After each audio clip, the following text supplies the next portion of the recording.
played their type of ball, and the urgency a little different. Thomas from the goal line. And Thomas with a nice return. Smoked out Downs across the 30, and a penalty flies behind the play as well. That hit by Malik Harrison. Now we'll see if that adds on to that pretty good return, as sets up Dallas, at least right now, in good field position.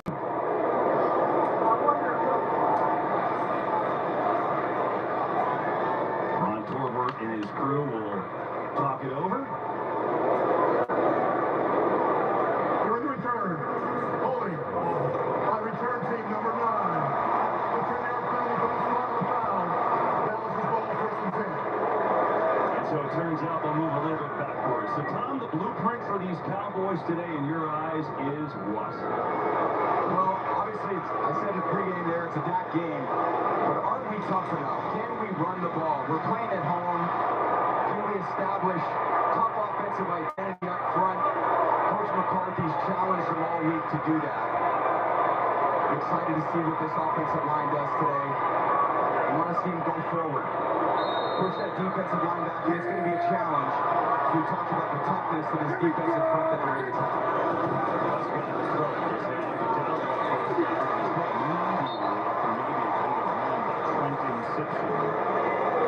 And the good news for Dallas is they get a big weapon back today in Jake Ferguson. As you look at Dak Prescott, he's rebounded well after loss.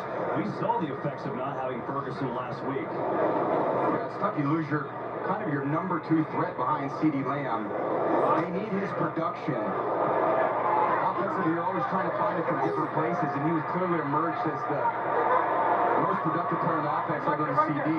They're going to need him out there today to make some plays. CeeDee Lamb in the backfield.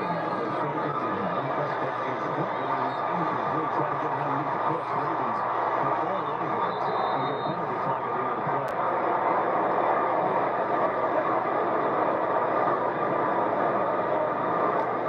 And so we'll sort this out. Prior to the pass, holding.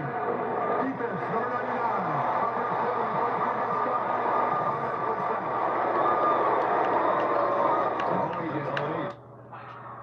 We'll sort this out. Prior to the pass, holding. Defense. Yes!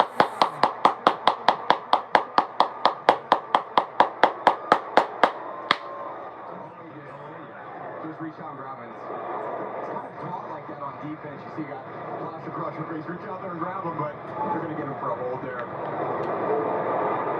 Obviously, Dallas has been struggling with their drive starters in the last couple games. Easy way to get back on track right there. Easy defensive penalty. Right there. Yeah! Here we go! There is the run game. That's been struggling too, and that is not much there at all. Travis Jones going to stop him as this offense looking for those yards. The one thing about Baltimore defensively, you said it, they've given up some passing yards so far. So for Dallas, how does it work in their favor today? Well, they haven't been very tight in their zone coverages, Baltimore. They play a lot of zone, just too much efficiency in their first 2 games of the season. So what they do well is they stop the run. What they need to do better is get on those receivers tighter in coverage. 20! Right there, 32. You got to come get 32. Yeah! Here we go! Here is Dalvin. This is Dalvin. Slices his way up near first down. Going to be about a yard short. But a nice run by Dallas. They try to get this run game going, which has been, split pretty evenly, but also the lack of production has been split pretty evenly too between Dowdle and Elliott. They go quick here. So the long technique, Prescott will have it. And we get a penalty flag. Cody, at least they had it initially. Maybe they went too fast. Tom. Trying to get up there just to run the sneak. And he had a good look. He had an open little A-gap right there over the center and just took it. But There was no play prior to the snap. False start. Offense number 89. 5-yard penalty. Third down. That's on Brendan Span forward, so that, instead of a first down, moves it on back to a 3rd and 6. frustrating to get it to that distance and then have a false start. You're hoping for 3rd and inches against this Ravens defense because they just don't give you those runs easily. 14 to 23. They both caught. 14 to 23. Yeah, here we go. They Prescott sees it, goes in, good throw, that's Cooks, and he hangs on, tackle it up for a first down. Top window throw, but good enough to keep the drive going. Talked about being a Dak game, and that just signifies it right there. They're going to need to count on him for a lot of these A-plus throws like that. Fires it to Cooks, and again, we talk about production. We got to spread it around, get it to Ferguson, get it to Cooks. Obviously, you're looking for CD. Got to be a lot of that.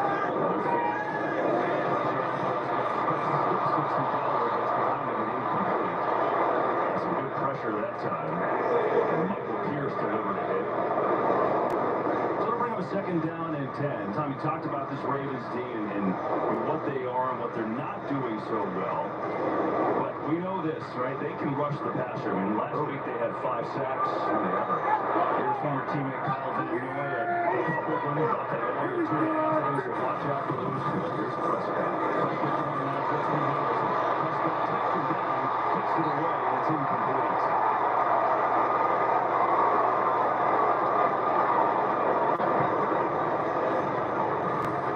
A lot of pressure here from the left side.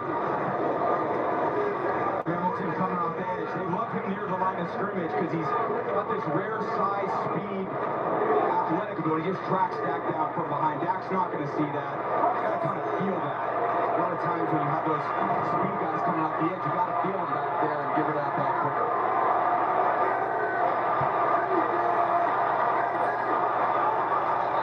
Another false start for the Cowboys. Offense number 87. 5-yard penalty, third down. He has 3 penalties on the opening drive already. That's on Jake Ferguson.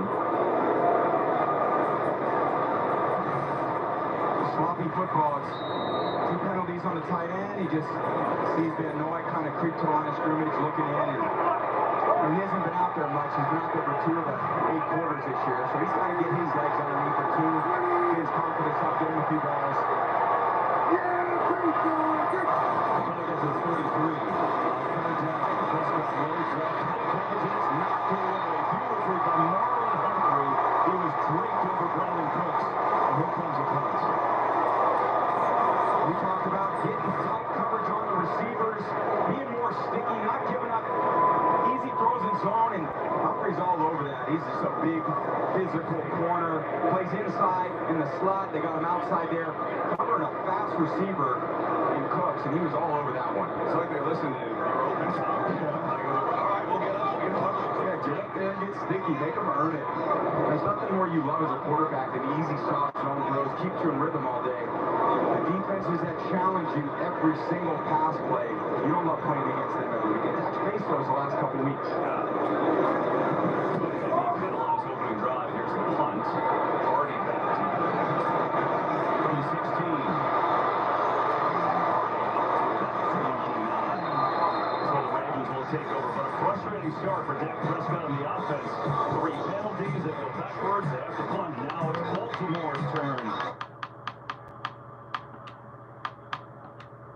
Needed. They're 0-2 to start the season. A couple of tough losses. And we'll see how they start this game.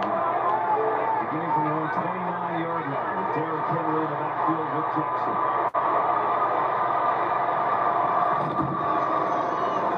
Jackson Keith. It's a great cross. Brings it to the first down easily for a step out of bounds there.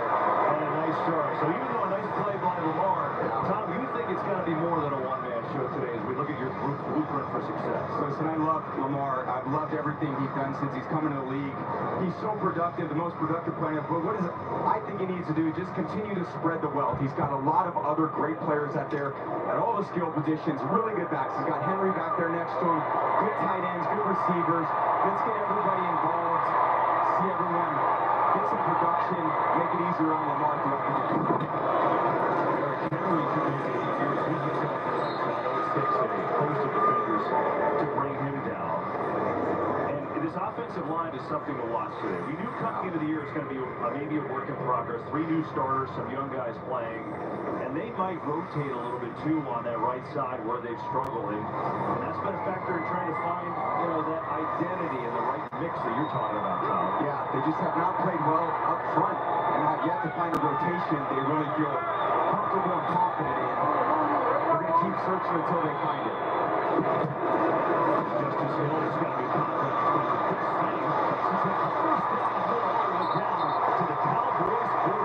That left side is working for sure. You had a great block from Charlie Kohler. And Hill, what a big gainer. Great blocking up front. And a little misdirection with the pull on Stanley. And Hill's just out the backside of the defense. And he's such a twitchy back. Hard to tell. You talk about Henry all the time. Well, Hill's someone watching this week. It's very underrated in my opinion. Got a lot of juice to it.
That's all Lamar needs is 2 steps and he's out the gate. No catching him.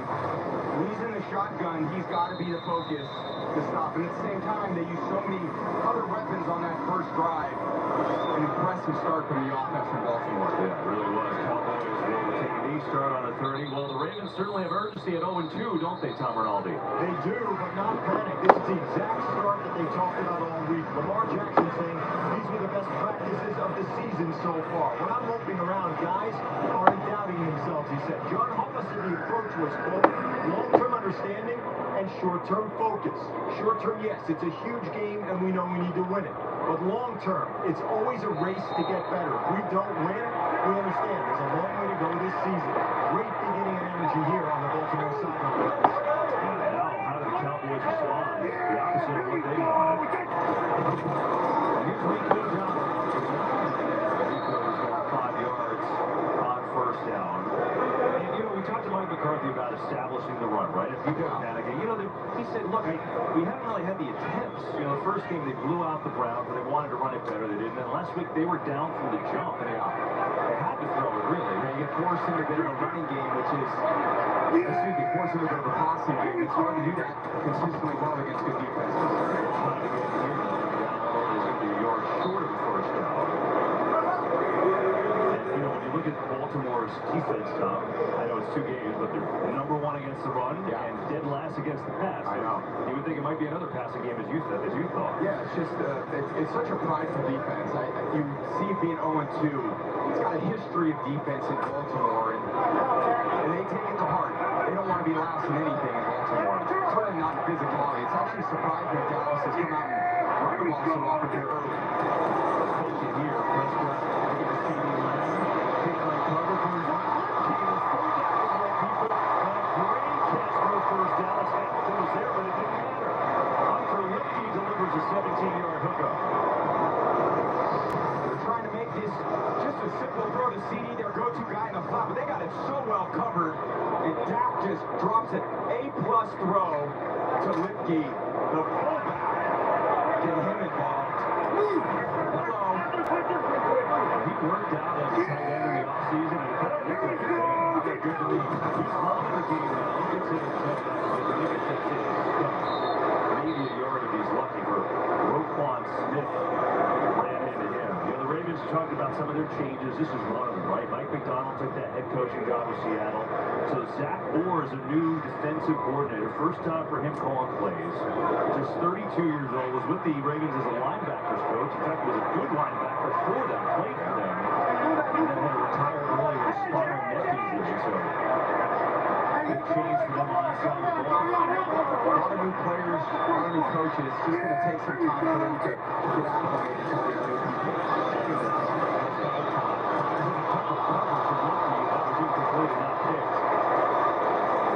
Marcus Williams was there. Well, it's not just the coordinator, right? When you're talking about the Baltimore defense. This was a historic defense last year. They led in points per game, allowed sacks and takeaways. That's how good they were. And then, yeah, Mike McDonald gets hired by the Seahawks. We're off to a great start, by the way. 2-0. So they bring on Zach Orr, gets promoted, all plays for his first time. But they lost 3 big players to Clowney and Queen and Geno Stone. A lot to overcome in this early season. 39 years. Prescott, let's pick them. Van Noy.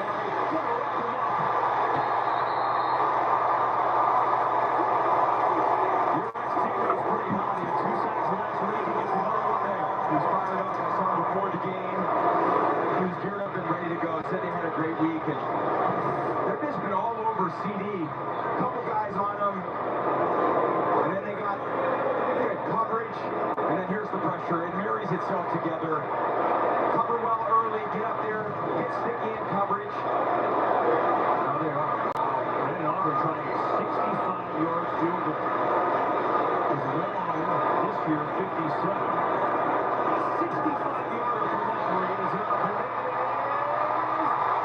Yes, it is good.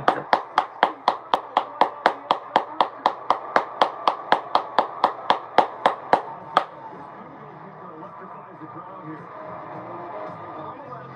It's unbelievable. 65. Mike McCarthy liked it. Cowboys on the board.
Field goal.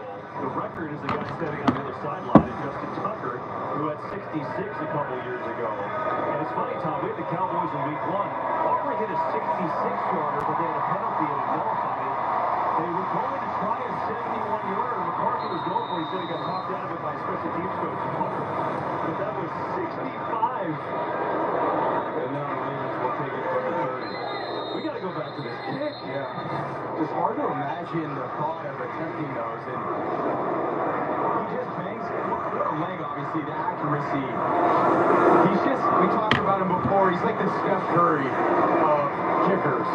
There's no range that's too far. And it's interesting as you see all these long field goals being taken out in the NFL. I played for a long time, we all know that.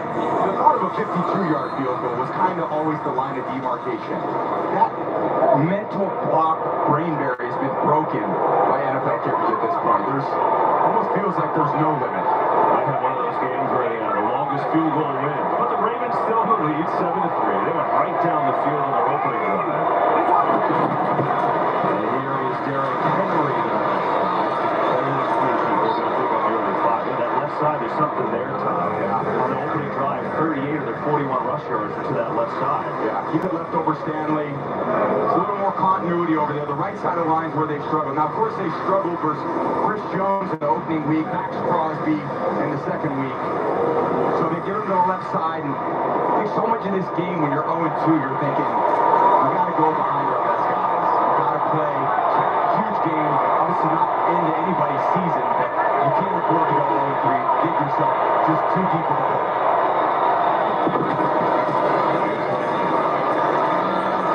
Short of the first down. Third and short. Tom, this Dallas defense, they were dominant against Cleveland in week 1. They had 6 sacks. Last week, they only had 1, but they really had no third and longs. They didn't have too many opportunities to rush either. Yeah, their strength of their defense is rushing the passer. They had no pass rush opportunities last week. And unfortunately, this is a similar, it's different, but a similar type of offense. It's just Lamar's a moving target. How do you really bear down on him to rush him? You can't be over-aggressive. They got their work cut out for it, as obvious. Obviously, like we saw in the first drive. The peak in here on the front first tackle, and it's not going left for a first down.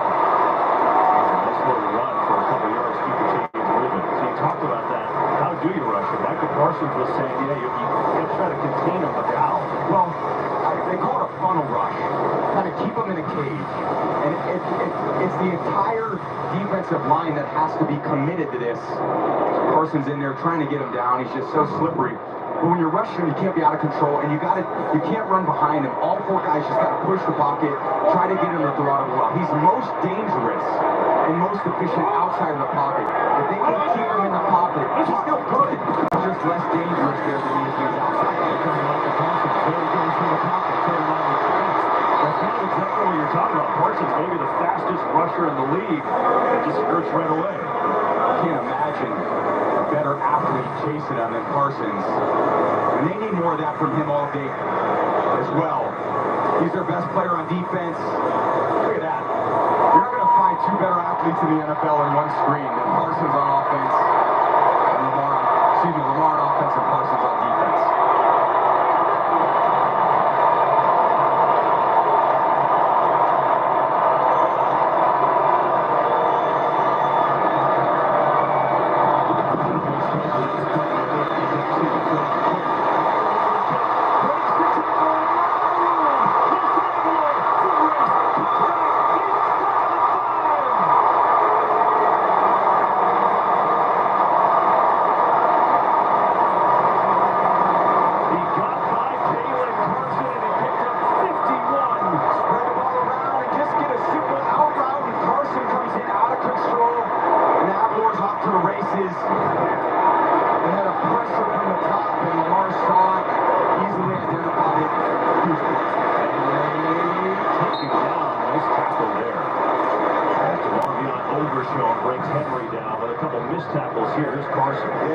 Zimmer's going to be frustrated. This should be a 7-yard gain, and it turns into way more than that.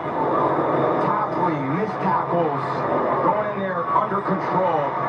It's a lesson Jalen Carson has to learn here as a young player. You're going to let him catch some short ones, get him out of bounds, look for the next play.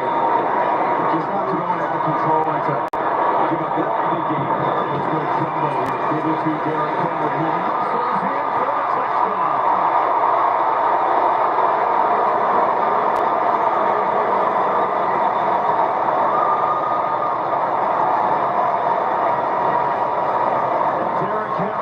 his third touchdown of the year.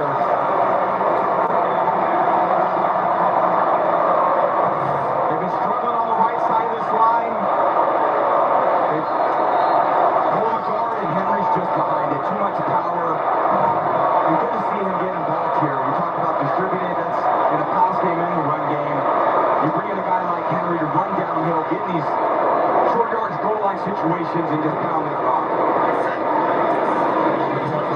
Talking good. Well, Brandon Aubrey may have had a long field goal, but the Ravens are saying we don't need that. We're scoring touchdowns. And just like last week where the Cowboys couldn't stop the Saints, they certainly can't stop Lamar and the Ravens early.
But Nelson Aguilar's big catch and run, that was a big play of that drive. And if you're a Cowboys fan, you're like, wait a second, this is the same movie as last week when they were down 14-3 to New Orleans after one.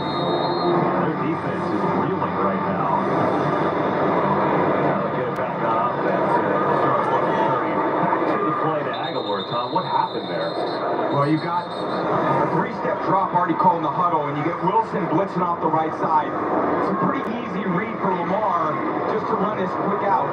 He's got all this off coverage with Carson, who's a young player in there. He just comes in out of control and high, reaches out with his arms, and Overshown and Hooker there to make the tackle. But those little short throws that become big gains are very, very frustrating.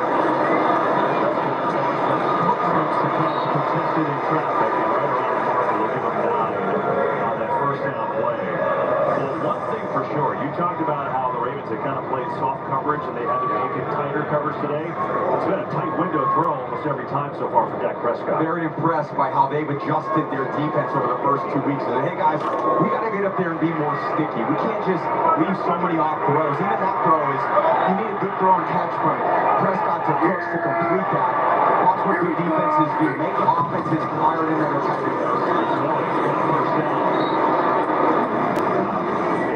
Great job, too, covering CeeDee Lamb. He doesn't have a catch yet. They've just been over the top of him all day. Help on the inside. There is body presence help there. There's good tight coverage. That's what it takes. Actually found a little space to get open there, but I like how they are start distributing the ball to different players, we'll open some things up at one-on-one here. This is picked up. Prescott taking a shot. Deep down the field. Incomplete. Landon Stevens on the coverage. Yeah, second and long. Good downfield coverage on Tolbert, and Stevens had a tough pass interference call last week and plays it much better, getting his eyes back around, making it a tough throw and catch down the field. It's a tight window for the quarterback to throw that into. Good defensive coverage. Mike Pereira likes the no call. Zeke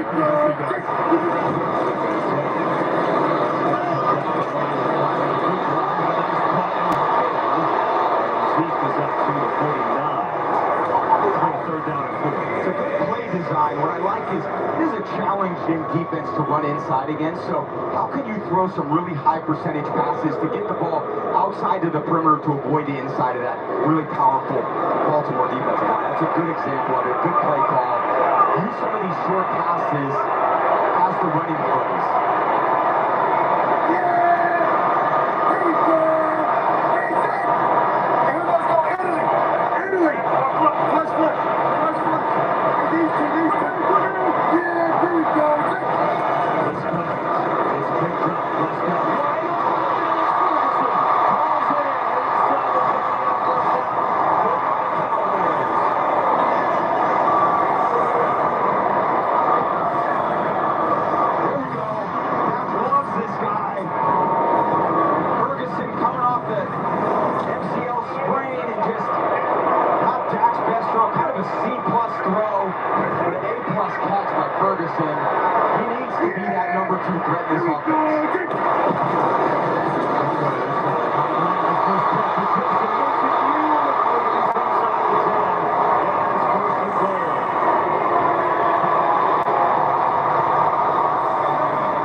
first quarter for Dallas when leading and trailing. They're a different team. And really, red zone has been an issue for them. They're 29th in the league in red zone this year. They struggled to start the year last year here, too. Here's Prescott trying to overcome that penalty flag. That's the one. Slides out the 5. This in the area of holding here. That's going to hurt their chances. Looks like they're moving on back. Holding. Offense number 73. 10-yard penalty. Repeat first down. The best lineman in the league. He just, on that BK, he just gets his arm up around the throat. Which is frustrating, too, because you get down here in the red area and there's a team that struggled in the red area. And now you're dealing with first and goal from the 19. Got to get at least half of this back here. Get you something manageable here on second down. CD line on top of the screen. Prescott looking that way. Jordan's right, catches it on the side. Oh.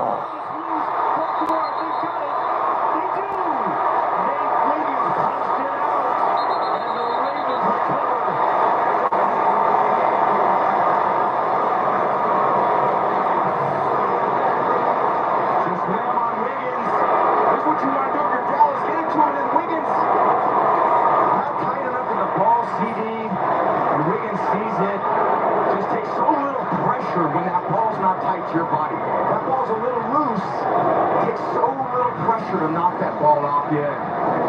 Frustrating to have great players like CD who get so much of his attention. They want to make so much.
Cowboys get the drive they needed for an answer. CeeDee Lamb hit his stride and then fumbled the football and the Ravens recover. And now this Dallas D, which has been shredded the last game and a quarter, has to try to find a way to stop Baltimore.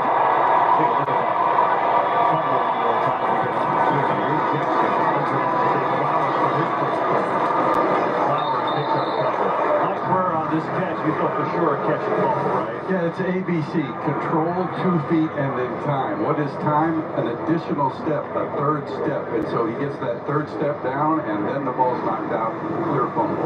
Yeah, Wiggins, a rookie, knocked it away. Marcus Williams recovered. So Baltimore, which is put up 145 total yards already in this first half, has a 2nd and 6.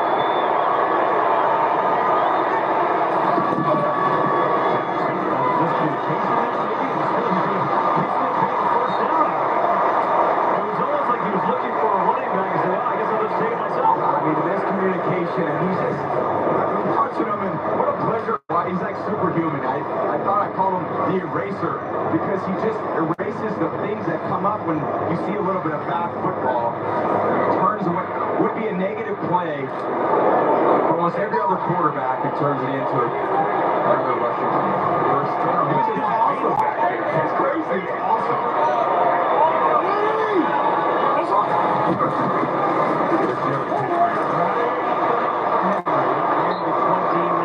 We've got our first game break. Let's check in with Carissa Thompson. Instead, Rams-Niners flirting without Devo, Kittle, or CMC, so he finds Juan Jennings again for his second touchdown pass of the day. Niners on top 15-0 over the Rams. Carissa, thanks. That's like the game, Tom, of who is playing. The Rams have like their entire team on injury reserve. The 49ers over that Kittle, McCaffrey, Devo today is quiet. Yeah, so many injuries piled up early in this season. We're seeing so many weird stories today. It's an unpredictable league, that's for sure.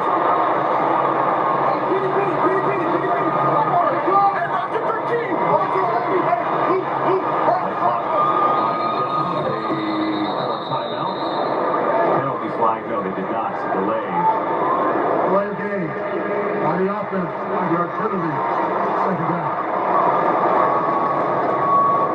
Such a big drive here for Baltimore. If they go right down the field, make it a 21-point lead, they're in trouble. Dallas would be. But if Dallas can rise up and stop them, it's a huge stop. You just can't let this game get out of control where you become one-dimensional on both sides of the ball. Dallas has to find answers for this run game.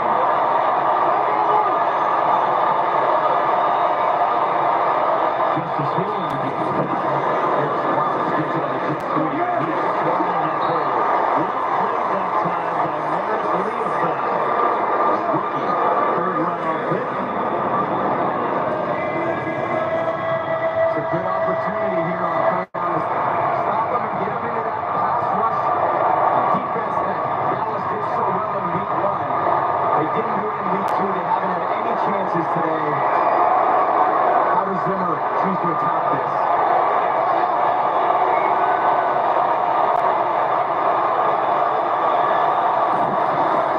They do it with a run. Jackson, you can just see, gets to the inside.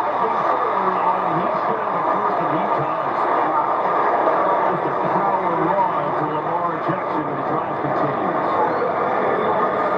So many challenging parts to this offense to stop. The Lamar design runs, the Lamar scrambles. Kelsey from the pocket, that's pretty close. I don't know. He got a pretty nice little spot there. He sure did. I wonder if Dallas going to challenge this, or let's take a look. They blow the whistle. Just think about that play call. You finally get a chance on 3rd and 6. Let's see. Arms close. This one's going to be close. Dallas has challenged the ruling in the field that the runner made the line of the game. The previous plays under review. Timeout on the field.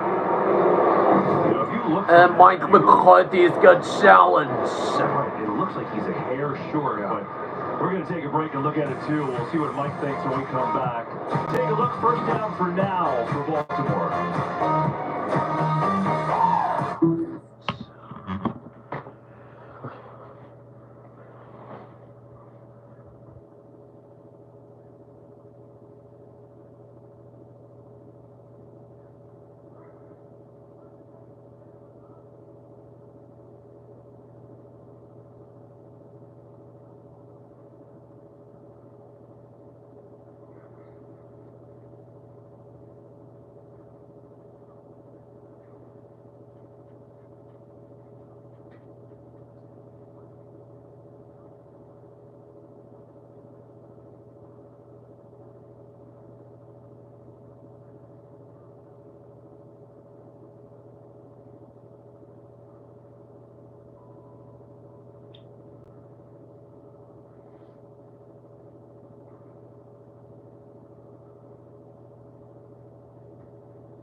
Chiefs face the Falcons on NBC and concludes with 2 games tomorrow night. Jaguars-Bills on ESPN and Commanders-Bengals on ABC. Then Week 4 kicks off with Cowboys-Giants. Thursday Night Football on Prime Video. Stream games live on your mobile device with NFL Plus. HD Modifieds is sponsored by AT&T. Connecting changes everything. Mike Pereira, they rule, they call the field as a first down, just not enough to overturn. Do you think? Absolutely. I mean, clear and obvious. That's what the terminology is. This is so close, no matter which way they call it, they would still do it. That's what they do. So it is a first down for Baltimore. And this drive continues. 14-3, they lead it. 5-man rush. Jackson can't find a run. And it goes for Bateman, but it's incomplete.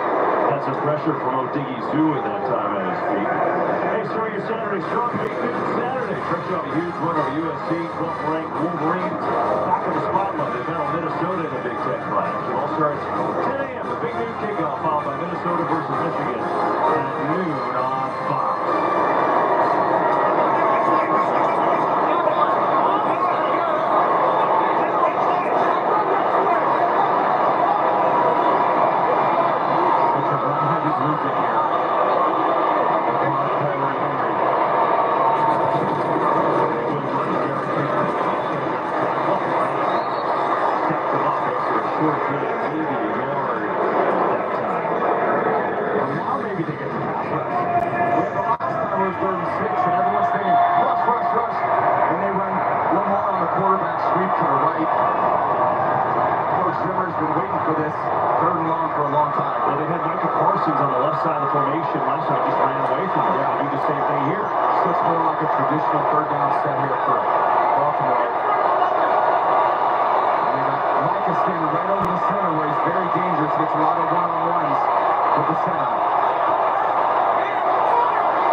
Do something. It's almost like Mike Zimmer said, let's see, I put him on the left, I put him on the right, and I was just put him in the middle. Let's see if that works. Super shot. So we forced the first Baltimore punt of the day. Jordan Stout to kick it.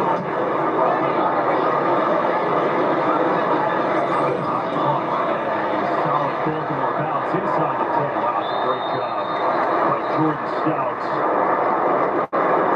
Cowboys with a long field to go after a fantastic kick. 14-3 Ravens here in the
you look at the comparisons, I mean, it's really close, right? I mean, they've got good coaches in this league for a long time. A lot of mutual respect there, too.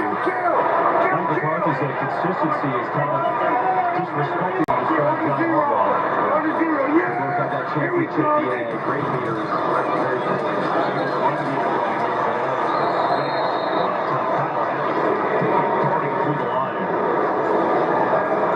Another guy that I loved studying film this week was Kyle Hamilton. I played against him as a rookie. But how he's emerged in this defense, and when they get him down near the line of scrimmage, he's got that elite burst like you just saw. He's such a presence down there. Yeah, he's listed as a safety, but get him close to the line of scrimmage and he makes plays behind the line of scrimmage. That's very rare to find.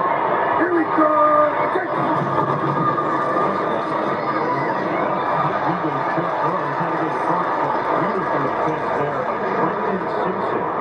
He's a guy that's replacing Patrick Queen, who was second on his team in tackles. We're talking to Roquan Smith about him. He said, look, he works so hard, he's obsessed. It's really just about, not making some of the same mistakes. It's the first time he's ever played like this. Every year you got to replace guys. You have talented players like Queen, they lose in free agency, and then how do you replace them? They bring in Simpson, he's a young player. He's raw, but he's got a lot of talent. I love what I saw right there from him in coverage.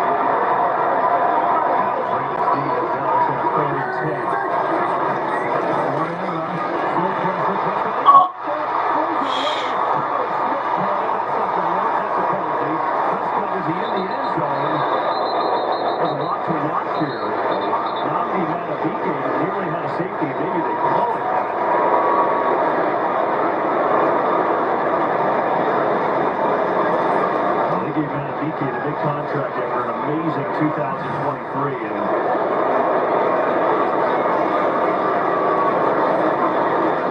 it's almost a fumble. It's intentional grounding, if that's the case. There's a lot going on here, Mike. If they rule intentional grounding there, it's a safety. Yeah, and it touches now. He touches a player. That makes it illegally touching because he attempts to touch him. He doesn't touch him incidentally.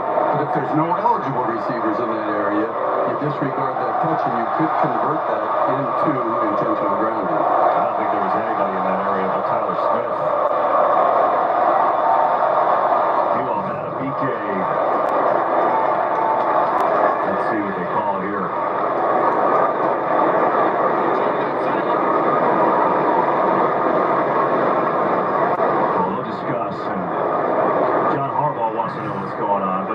Tom Matabike again, he had the amazing year last year, led all defensive tackles with 13 sacks. Yeah, phenomenal player and emerged so much, got a huge contract. Actually was a great player since coming in the league. He was going up against Steele and just overpowers him. Runs right through him. And you never like being a quarterback, having your feet in the end zone. And man, you got to panic at that point. What do I do?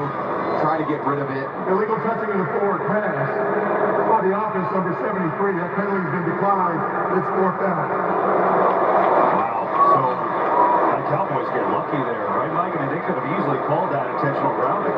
Yeah, I think that is what you don't have an ineligible player take you off that. You can only throw the ball into an area with an eligible player. So that's going to be something that's interesting. So Dallas gets a break to avoid the safety, but they're still going to have to play it from the back of their own end line here with Anger.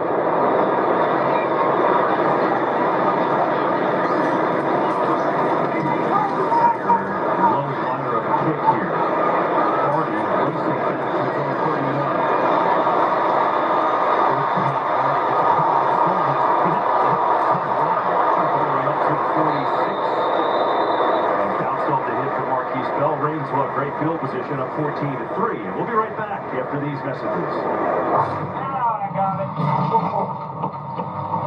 Hey, these are tough conditions. Case is going to finish the drive. You got it. Hey, no time. If only there were backups in real life, but at least there's Progressive to protect your home and auto. Lowe's knows it's easier to make the right calls when you have the right team. McCaffrey looking lost. Hey, I'm looking for a lawnmower. Could you pull me aisle 27? Find what you need faster with the Lowe's app. Yeah, that was one of those plays where not everyone was totally happy with the end result, but Dallas really should be lucky. Because John Harbaugh was saying, wait a second, there was no eligible receiver there. That's what Mike was talking about. And then Mike McCarthy and Dak Prescott saying, where was the help? I had nowhere to go. Now the Ravens really with a chance to take control of this first half, like 14-3. Here's Derrick Henry on the right side. Bounces all the way up to the 49. You know, Lamar Jackson, Tom, you talked about it. He needs to be more than a one-man show, which he has been. You ever seen one of those on Broadway? It's entertaining, like Lamar. He's led the Ravens in rush yards each of the last 5 years. As a one-man act, well, guess what? They've had one 1,000-yard receiver. Hollywood Brown, doesn't matter. Lamar will take care of it. What else does he do? Well, 200 pass yards and 100 rush yards in the same game. He's got 9 of them. No one else is more than 3. He can be a one-man show. But you said for Baltimore to be successful with the whole thing, they need more than that. And today, they've got it. Jackson is slaying out this time. And this is way up near first down, about a yard shy. They brought in Todd Monken last year to run this offense. It was at Georgia, won a couple national titles 3 years prior. And he changed a lot of the things that they do, especially the quick pass game. Yeah, brought in a lot of pass innovation to this offense under Greg Roman. It was so run-heavy. But Lamar's really emerged as a passer. It's been so cool for me to study him this week. And it's really Monken's coming and taking it to the next level. It's been great for them to get to the run. He's not going to get there. Dallas run D stepping up that time. Marshawn Nealon was there. Eric Kendricks, too. Now it's 4th down. Let's see if they go for it.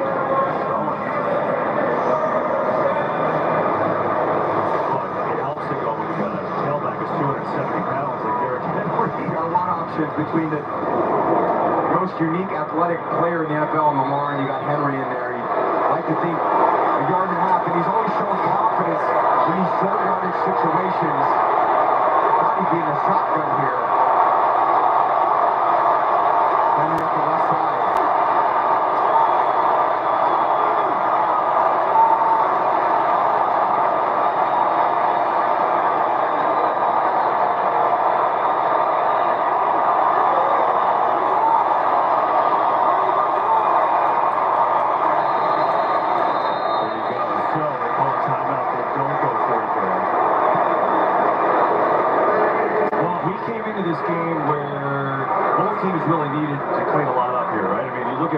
Baltimore was 0-2, and yeah, they were close in both of those games. Dallas, after a great week 1, got shredded last week. So what have you noticed about the start of this game? How's it going for both of them? Well, it's just been tough for Dallas to slow them down offensively, and this is what this offense, when it's at its best, does. They just have so much misdirection, so much playmaking ability. I love that the Ravens have found ways to spread the ball around to the entire offense. They've got a lot of good skill players. Dallas gonna big challenge for this defense. Good to see him get a stop there. Keep this game close. And by the way, they took the penalty and did not take a timeout there. Dallas gets a big stop and a fair catch ball forward by Turpin.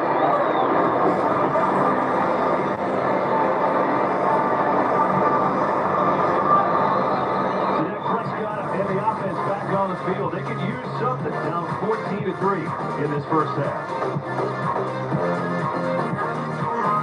Excuse me.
is Zach Gore, the first-year defensive coordinator for the Ravens. And you said it. He's changed his stripes this week in terms of game plan. I'm really impressed by what he's done today against Gardner Minshew last week. Almost 80% completion percentage. He's on.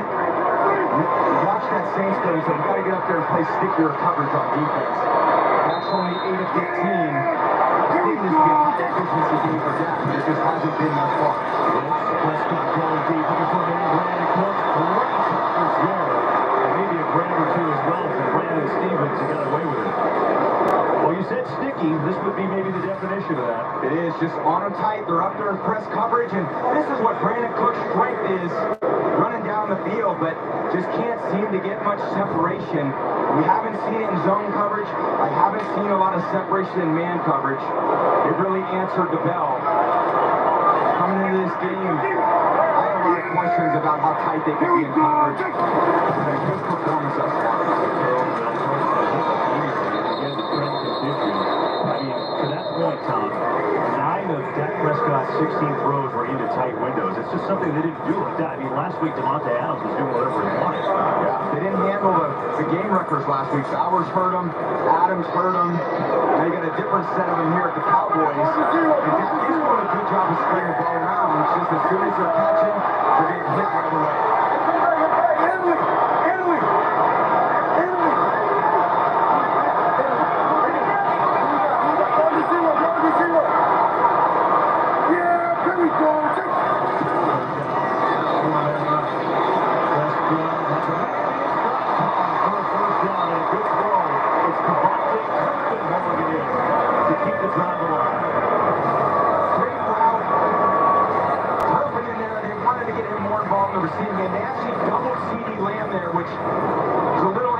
Coming to the game that they be so focused on him, so you need other players to step up and do the job. 9 guys have caught passes. Yeah! Here we go!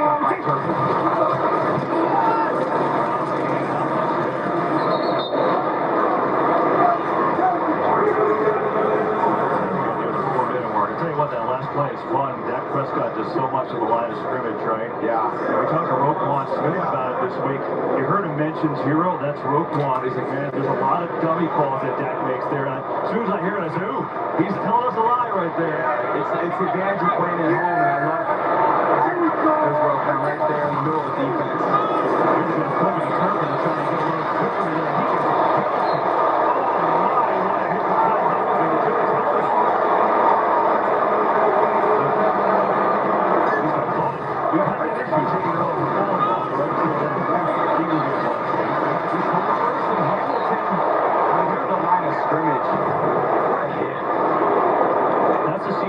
Johnson thing, you say it fell off when it really took it off. Like that's what we're doing now, we're going to say it fell off. Mama wants to see the face every once in a while. I'm going to say it the way they said it. It was coming off a little bit, so took it off the rest of the way off. That's all.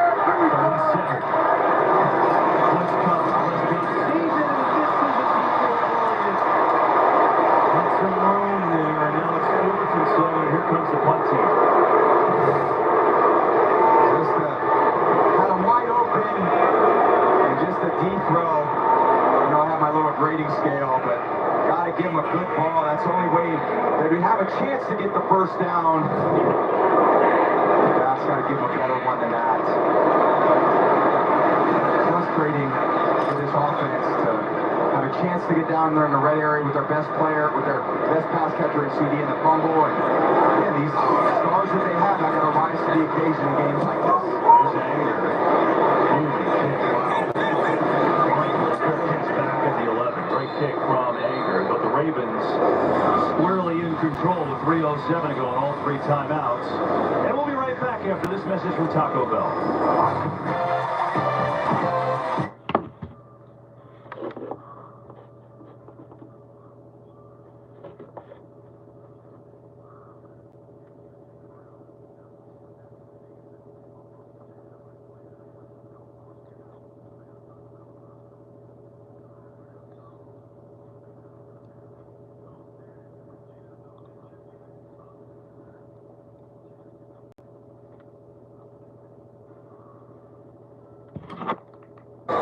Jackson and the Ravens up 14-3. They've had 2 electric drives in this game. A 71-yarder and a 70-yard drive. Jackson has a touchdown run, and Derrick Henry has a run. But the Cowboys D has stepped up, forced a couple of punts the last 2 times.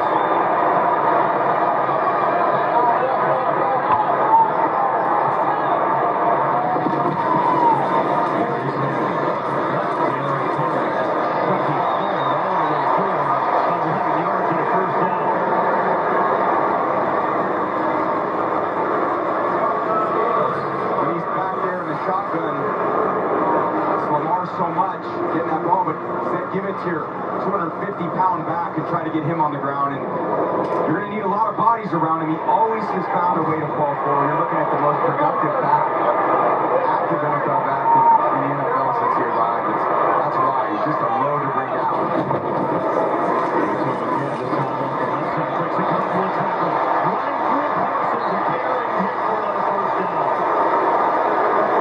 They've tried to find his role the last couple of weeks. It looks like more and more time goes on, he'll find it. And I read a lot of things this week about his ability to take the ball in the shotgun and make plays that way. He is normally a downhill back, and so many of the offenses that he's been around focus on his skill set. He comes to an offense where it's really focused on Lamar's skill set.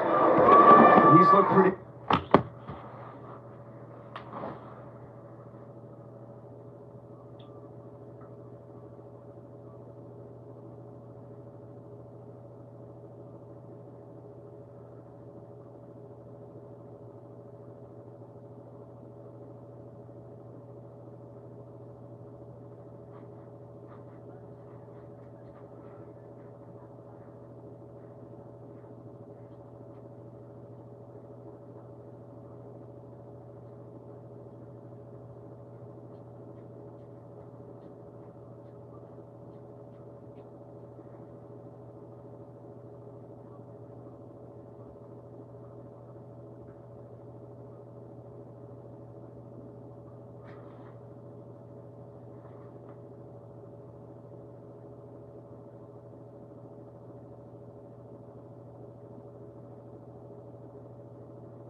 yards before contact.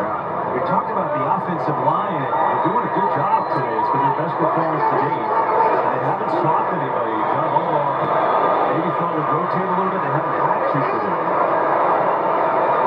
2 minutes ago in this first half, 14-3 balls. All 3 touchdowns.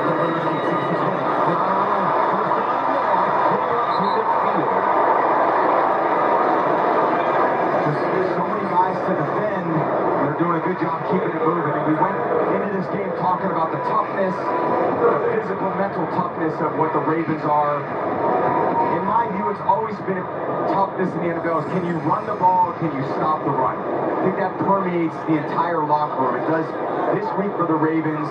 And what you're seeing with Derrick Henry, it's just all these body blows downhill. The offensive line of Baltimore is resetting the line of scrimmage into the Dallas defense. Just going to pay off for Baltimore in the second half. They keep it going. Set up the screen. Henry gets his line.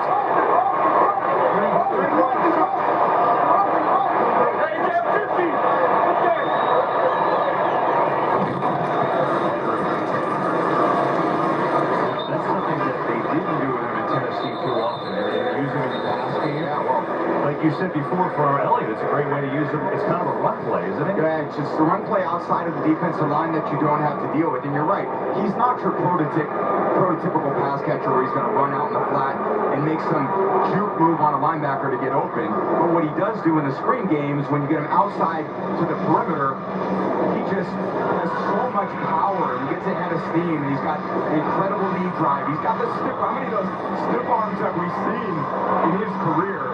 It's just unbelievable when he doesn't go in the field. So if they really hadn't had him going today, I mean, a totally different story. You've been on the field, you know, obviously watching when they've been on offense. Yeah. Can you just describe how big he is, like in person? Yeah. My last game as a Patriot, we lost to the Titans. And I remember sitting on the sideline, they kept handing the ball to Henry on this outside stretch play. And Devin McCourty had to keep coming and running the alley and try to get him down. And I'm just watching this train barrel through line of scrimmage and feeling sorry for Devin, who's my own teammate, thinking, how can you get in the way of that man? Not many else. Justice Hill gives Henry a break here. Second down. Jackson's all day. So now here's the Hill. He's wide open for a first down. As Diggs comes up to get him, but not before another first. And Lamar Jackson going to make the cake back there in all day. 50 seconds to go and 2 timeouts. They can do whatever they want here. Yeah, they have this defensive line a little worn down. All this trying to tackle Henry, trying to pursue Lamar. It's just now you got to rush the passer in these situations. It didn't look like they had much left there. I mean, 3 touches on Jackson. Gets to the way here. About the 13-yard line that time. Of course. And looks like Baltimore will call their second timeout. And they will. Halftime coming up. Let's find out what the guys have for us. Kurt Menefee. We are celebrating Hispanic Heritage Month in style with the Mariachi Rams. Coming up on the Verizon Halftime, we'll have all the highlights, including the Seahawks looking to stay undefeated and atop the NFC West. We'll see you at the half.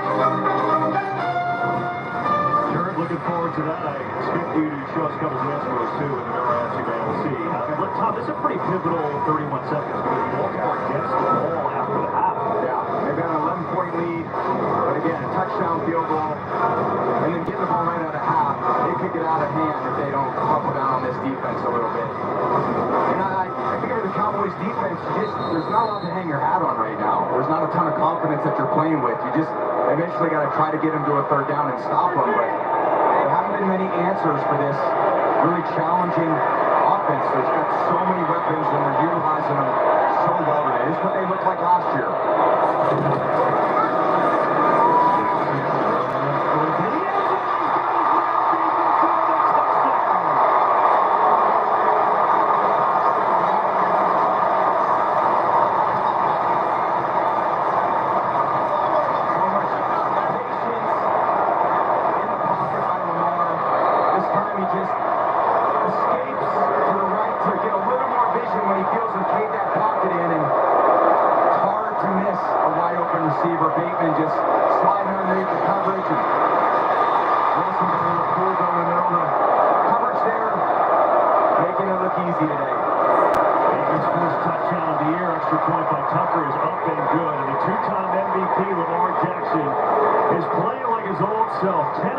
passing, 161 yards and a score. He's got 39 yards rushing and a touchdown, and this just too easy. The Ravens offensively have ran up 272 yards on this Dallas defense, which to me feels demoralized right now. They're very demoralized, and again, they drove that ball pretty far down in the field. They get into the red area. We talked earlier about the red zone defense of Dallas, and again, 3 for 3. Baltimore is struggling basically every area. It's so hard to be aggressive on defense when you don't know what you're defending. Are you defending the run, or are you defending the pass? Are you defending the scramble, or are you defending Henry, Jackson, Hills made plays? You got Likely, you got Flowers. They're throwing some slip screens out there. Just a lot of weapons. You get into a street fight and said it's going to be war. And then Micah is he's as frustrated as can be. There's no bullseye to hit. Coach, what do you want me to stop? They're doing everything well. And again, it comes down to team defense.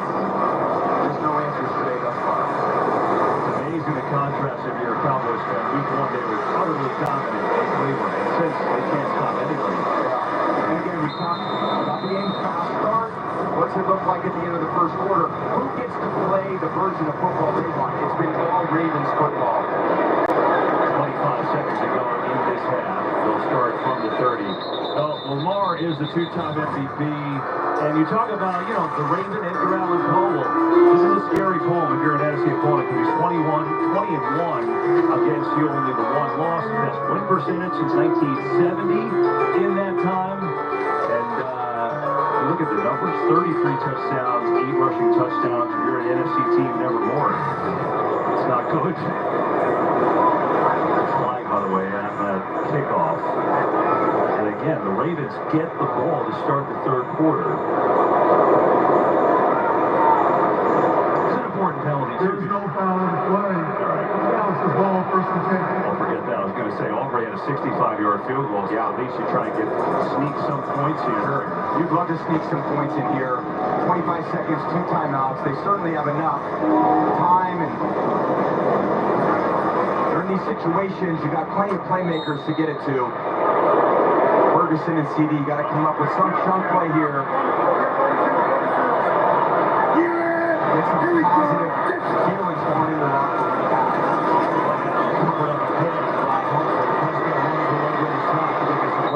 Done an amazing job on CD Lamb. Marlon Humphrey was all over him that time. 19 seconds to go in the half. They got 2 guys over the top of them. There's Humphrey. Just run the short route there anyway, but that's where you get discouraged as a pass catcher too, when you feel like they're doubling me all the time, and am I running my routes with the kind of energy that I need to? Then you get discouraged, and finally maybe you get your opportunity, and you haven't been really running with that energy. It's a frustrating spot to be in. But look, they got 15 yards here in 19 seconds. They definitely have a shot with Aubrey.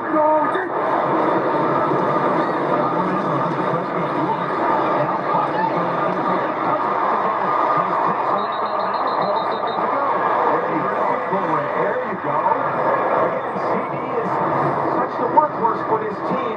Dak's got so much confidence. He runs the out and up on the rookie Wiggins. That's the type of play you're going to need for the rest of the game. It's going to be in Dak's hands. Can you match it? They're certainly in field goal range. You'd like to get a little closer. 2 timeouts. You could really throw the ball anywhere in the field. Improve the field goal. This is what I'm thinking. Here we go. Don't take any chances. No sacks.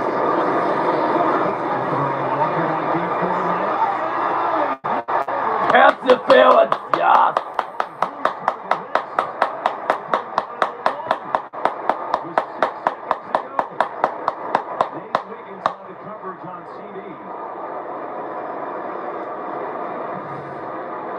Be doing if I was Dak. Attack the rookie. He hasn't been in there. He hasn't practiced.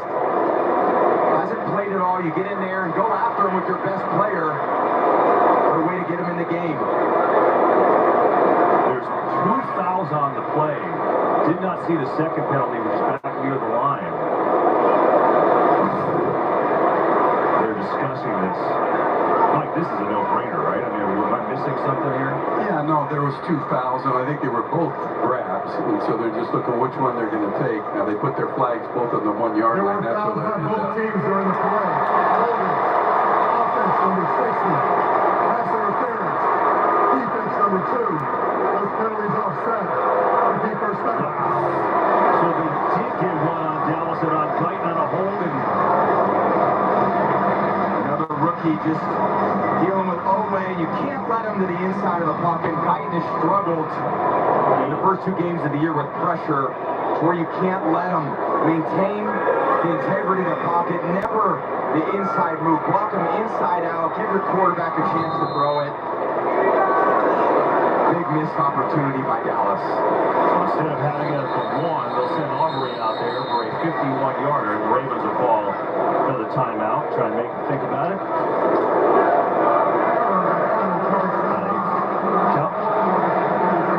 Cowboys had 3 penalties in the opening drive. That's a huge one there, and Lamb is... You talked about the frustration. It's starting to boil over a little bit. Yeah, it's going to be really interesting halftime.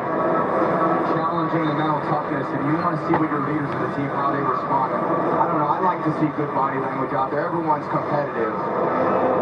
But it's when you need to rally around all your team leaders. Prescott, CeeDee Lamb, Zach Martin, Parsons. And a tough last couple home games here. Here's Aubrey from 51 with 6 seconds to go in the half. Trying to make it a 2-possession game. Aubrey Field goal, yeah.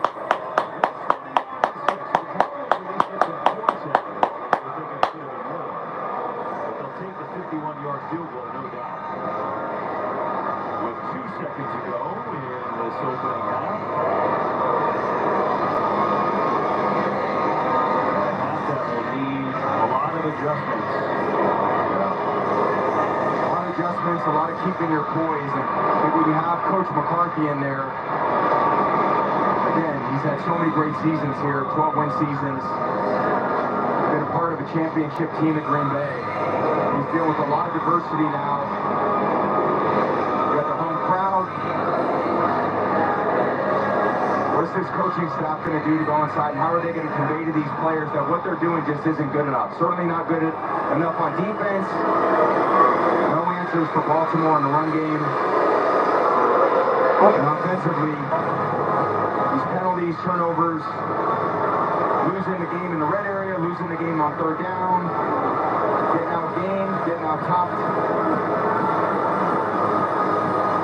And I give a lot of credit to Baltimore. Their backs are against the wall, too. They come in here 0-2. Again, when you're in that organization, you got Harbaugh as your coach. He's handled this week extremely well and everything that I read, too. Incredibly poised. We saw him in the pregame briefly. And we wanted to see whether his team was going to rise to the occasion. They certainly have for 30 minutes.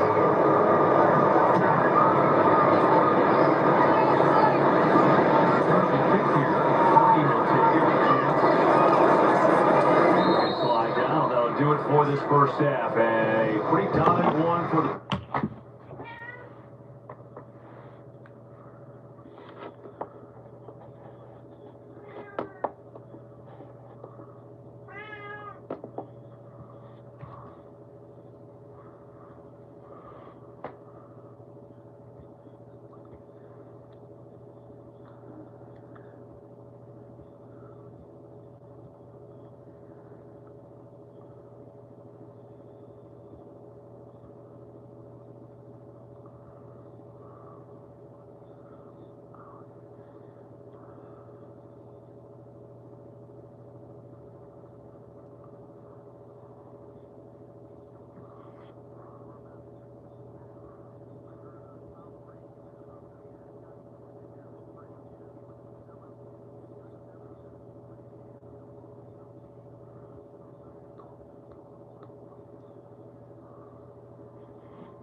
big at home with the Ravens. Let's check in on the Niners and Rams.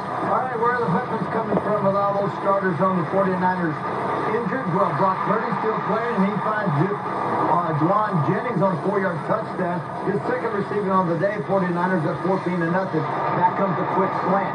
Linebacker gets inside. Corners on the outside. Perfectly thrown ball inside. Inside goes Kyrie Williams for the touchdown of 15 yards, making this a good ball game. 49ers 14, Rams 7. That at the half. Lions are at the Cardinals. Jared Goff. 2 first-half touchdown passes. Goff finding Amon-Ra St. Brown. Quick slant. Then the lateral. Oh! Hang on, everybody. Jameer Gibbs takes it in from 21 yards out. The second-year pro. The running back, number 1 pick, or number 1 draft choice.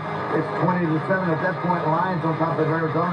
Will report of the great tight end. He was carted off at the half. We'll give you more information on his injury as we get it. 20-10 Detroit over Arizona. Tua Tagovailoa out of this football game for Miami. He will miss at least 4 games with a concussion.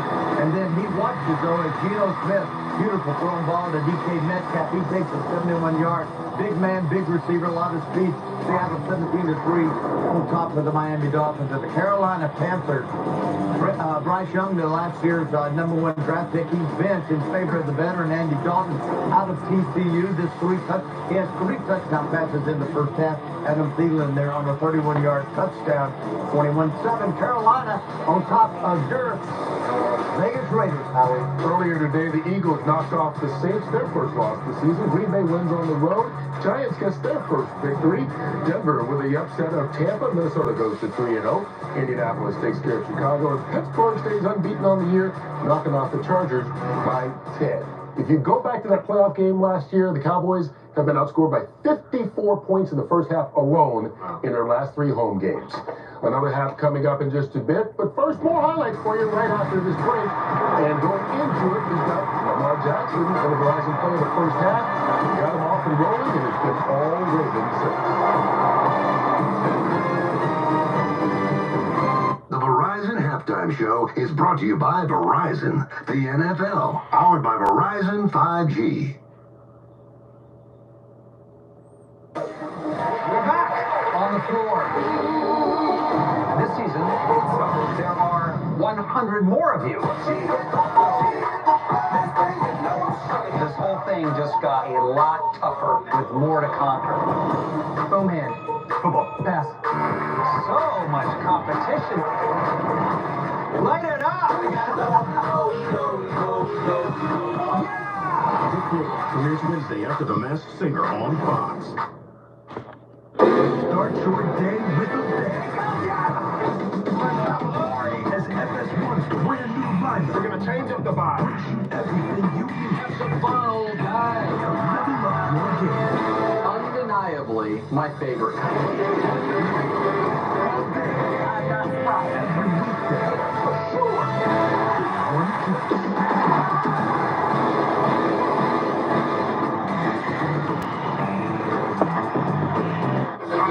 You want to be a lifeguard? This is the real deal. On game day, you see our strength, but every day, we see yours. When there's nothing left to give, you push on, so we ride with you.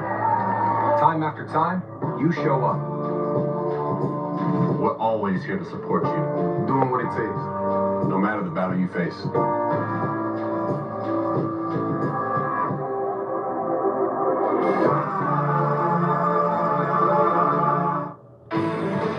Not from the ranks of unbeaten in the early games, and then Cleveland between New Orleans. Oh, what a great game it was, though. A defensive struggle early. Devontae Smith, great wide receiver, but Eagles had to leave the game and taking a hard hit in the back, and it was a concussion, but what a beautiful job by Dallas Goedert, over 170 yards receiving on the day. This 61-yard game on a man-to-man crossing route set it up. It scores right now. It's 12-17. Then Barkley takes it in, making it 15-12. Eagles on the road take care of the New Orleans Saints, 15-12. Giants and Daniel Jones at quarterback. Daniel Jones, the rookie out of LSU. Malik Neighbors, a 3-yard touchdown, 2 touchdowns receiving on the day by neighbors. Giants 21, Cleveland 15. Sam Darnold, phenomenal year. Darnold, there it is. And it's Houston coming in to play Minnesota at home. Darnold rolls right, finding Jefferson. Look, now scrambles back left. There he is, open, wide open. 4 touchdown passes on the day for Darnold. 34-7, Minnesota Vikings previously undefeated Houston Texans by 7. Caleb Williams, the quarterback, #1 pick this year out of USC, finding Odunze for a 1-yard touchdown receiving. Got some rookie to rookie. 14-9 coach on top of the Bears, and Jonathan Taylor takes it under ball handling. There it is. Power running, 1-yard touchdown. Second touchdown on the day for Taylor. 21-16 coach the Chicago Bears, and with the Steelers hosting the Los Angeles Chargers. Justin Herbert, the quarterback part of the Chargers, heavily with a high ankle sprain. Justin Fields, a huge day finding Calvin Austin on a 65-yard touchdown. 2010. Steelers take care of the Los Angeles Chargers. All right, second half, right after this. Tubi is proud to be free for all small business owners, but it's also free for thugs and cronies who shake down small businesses, because Tubi is free for everyone. Looking for a big truck? During Ram Power Days, drive home in a new 2024 Ram 1500 today. Saving that money, honey. Woody Folsom Chrysler Dodge Jeep Ram and Baxley makes it easy. Hey, this is Woody. We're loaded with Ram trucks. Better get back and talk to us. Kamala supports taxpayer-funded sex changes for prisoners. Surgery. For prisoners. For prisoners. Every transgender inmate in the prison system would have access. It's hard to believe, but it's true. Even the liberal media was shocked Kamala supports taxpayer-funded sex changes for prisoners and illegal aliens. Every transgender inmate would have access. Kamala's for they, them. President Trump is for you. I'm Donald J. Trump. Can I approve this message?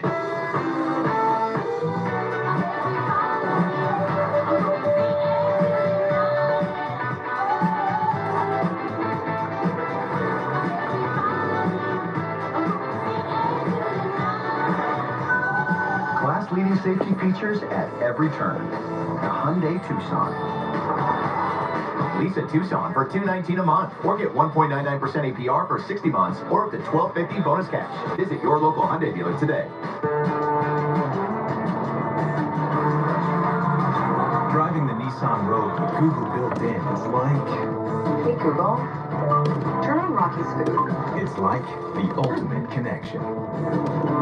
See why it's been awarded a Consumer Guide Best Buy and recommended by Consumer Reports. Drive the Nissan Rogue today. Nissan offers 6 vehicles with starting MSRP under $30,000, like Rogue, with 2.9% financing for 60 months. Looking for a big truck? During Ram Power Days, drive home in a new 2024 Ram 1500 today. Saving that money, honey. Woody Folsom Chrysler Dodge Jeep Ram and Baxley makes it easy. Hey, this is Woody. We're loaded with Ram trucks. Better get back and talk to us. The National Desk, weeknights at 10, only on Fox 28. Being an NFL player demands knowledge, preparation, and skill. Protecting them demands the most cutting-edge helmet technology. The NFL drives innovation through testing, data, and collaboration with helmet manufacturers, leading this season to the 5 safest helmets ever tested, with more position-specific models tailored to player roles, and 3D scanning for custom fits to enhance protection and performance. Before any helmet goes on, safety goes in. This broadcast is copyrighted by NFL Productions for the private use of our audience. Any of the use of this broadcast or any pictures, descriptions, or accounts of the game without the consent of NFL Productions is prohibited.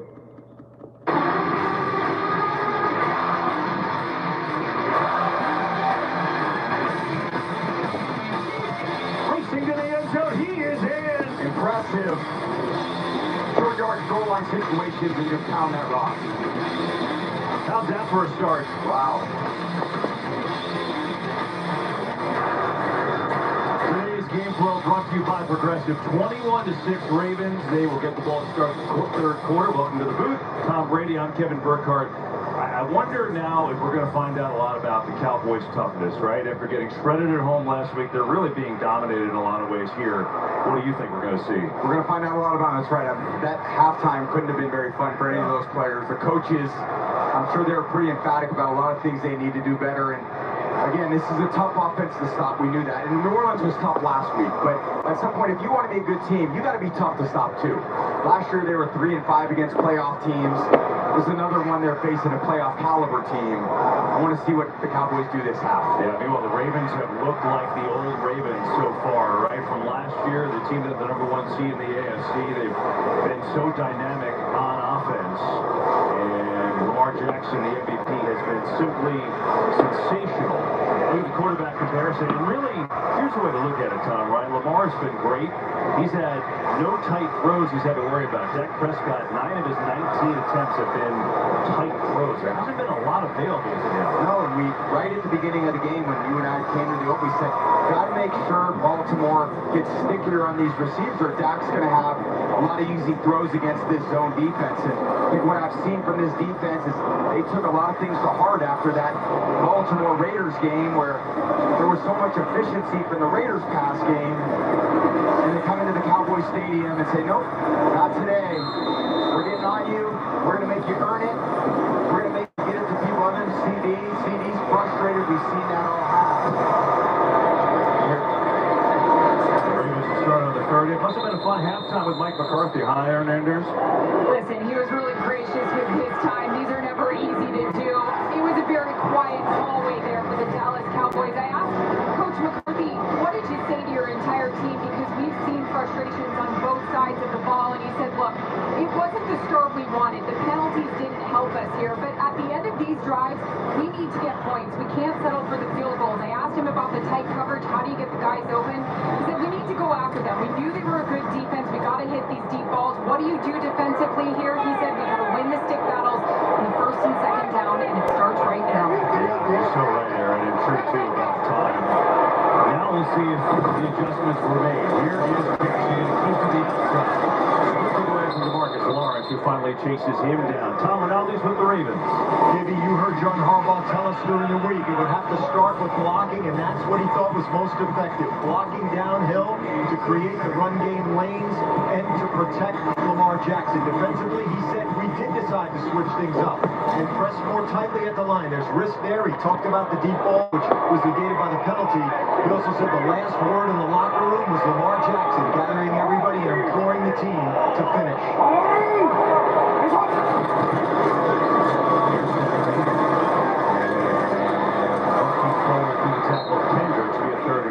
And that bears watching, right? Because the Ravens have had issues finishing games, including last week when they blew a 10-point lead to the Raiders. When you're 0-2, you're not taking anything for granted.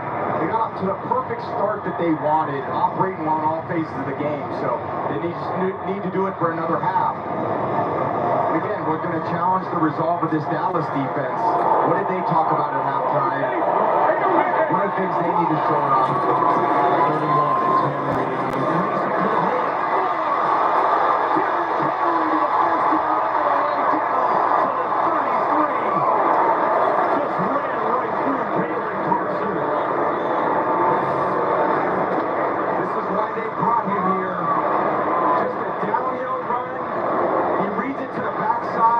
The gate, stiff arm, one of the most vicious in the game. Holy cow! Try to tackle that, KB. No thanks. Oh my God! I mean, it's just, you know, Derrick Henry is 30 years old, and it doesn't look like he's aged at all. This is his breakout game. Week 3 wins against the Spells and Justice Hill. Hill slugging his way inside the 25. You talked about the start. The blueprint for Baltimore was spreading the wealth, not to be a one-man show. Well, Lamar Jackson's been great, but it has been the opposite of a one-man show, right? He's definitely flinging the ball all over the field. He's got 7 guys with catches. A lot of guys are rushing the ball. Again, you go where they're not. He's holding offense number 72. Yes.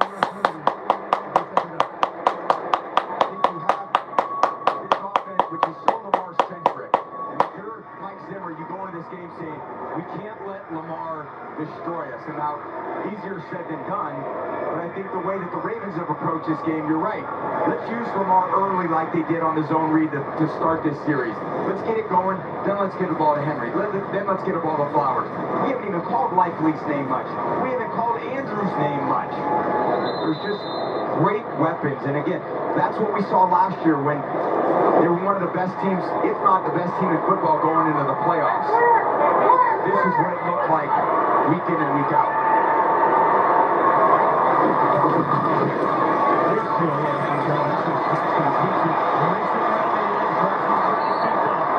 Lamar Jackson gets inside the 30, all the way down to about the 27. 16 more yards for him.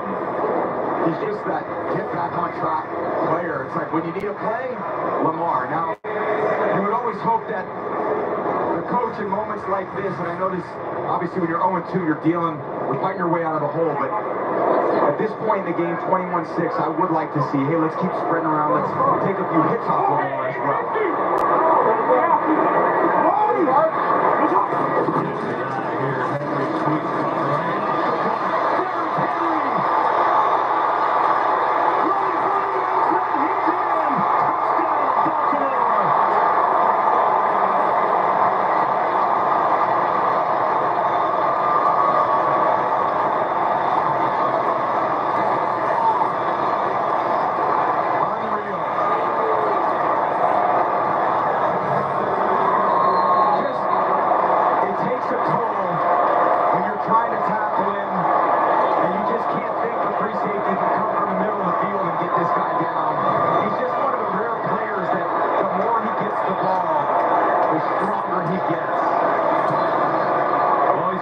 He's got 110 yards on the ground, 26-yard on that touchdown. He's got a catch for 23 yards, and he did not be stopped.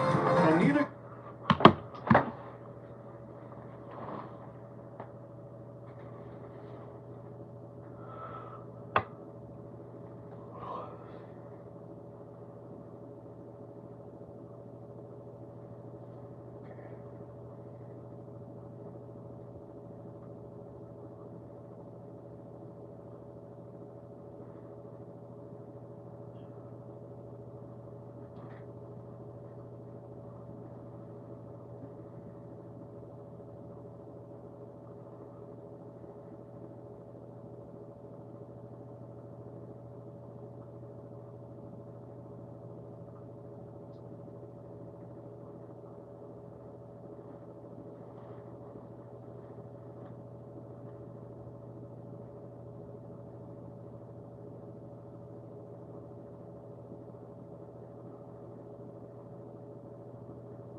this zone read game with Lamar Jackson.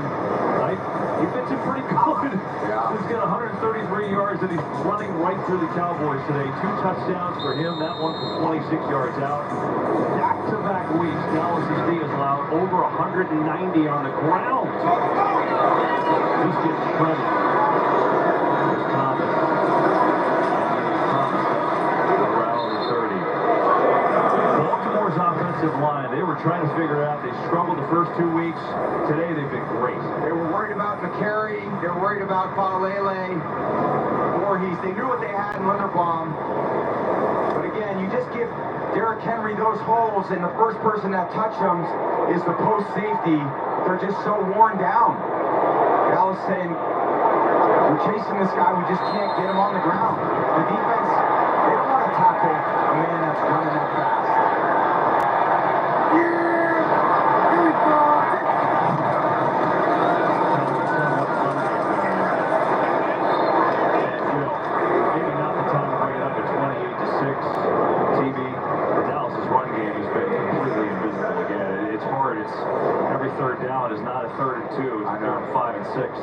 We've seen this 3 weeks in a row, covering this team for the last 3 weeks. We've seen a lot. And again, you need to establish something other than throwing the football, but they just can't find a way. They're trying some creativity. At CD Lamb in the backfield now.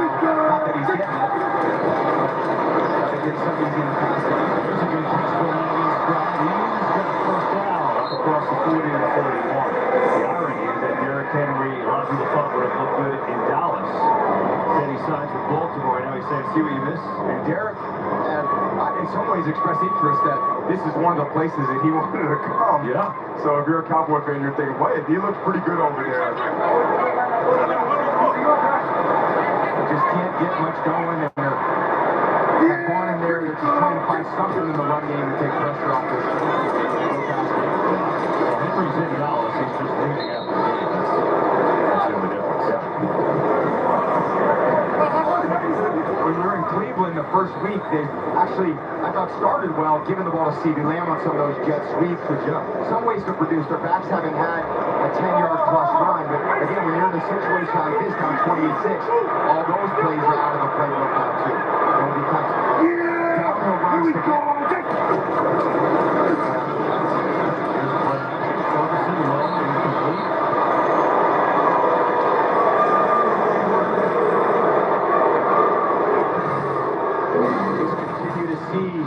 The coverage getting tightened up, and they try to push on the go route. And Stevens coming off the break last week where the pass interference here. You got Simpson and pass defense, and you put him down the field on Humphrey, and you see the frustration between quarterback, receiver. They're all trying to contribute. They care. It means a lot to them. Just in tough situations with this pass game, not for the rest of the half. Third down. Prescott. Thanks for that line. Now throws it in. He's going to be incomplete. Penalty flag in the secondary as well. Marlon Humphrey was there.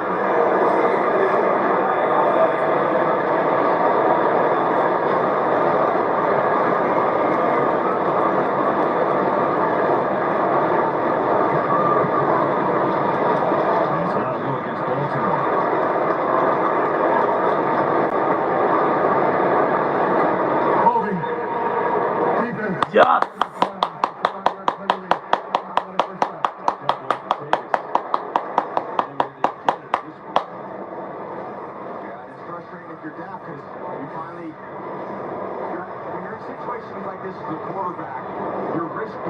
Starts going out the door a little bit, and you make throws like that. You start thinking, I got to squeeze everything in there, and it's not there. This is where you really got to keep your composure as a quarterback. Nice job of fighting out there. Stephon Eddie Jackson away, and we get another penalty.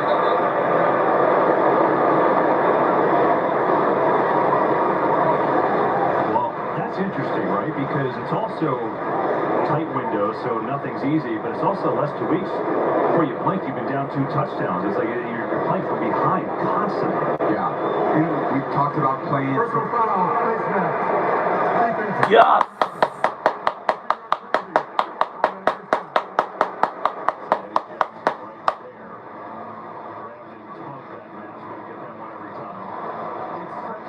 Cliche about football and say, we want to start fast. Well, of course, we know that.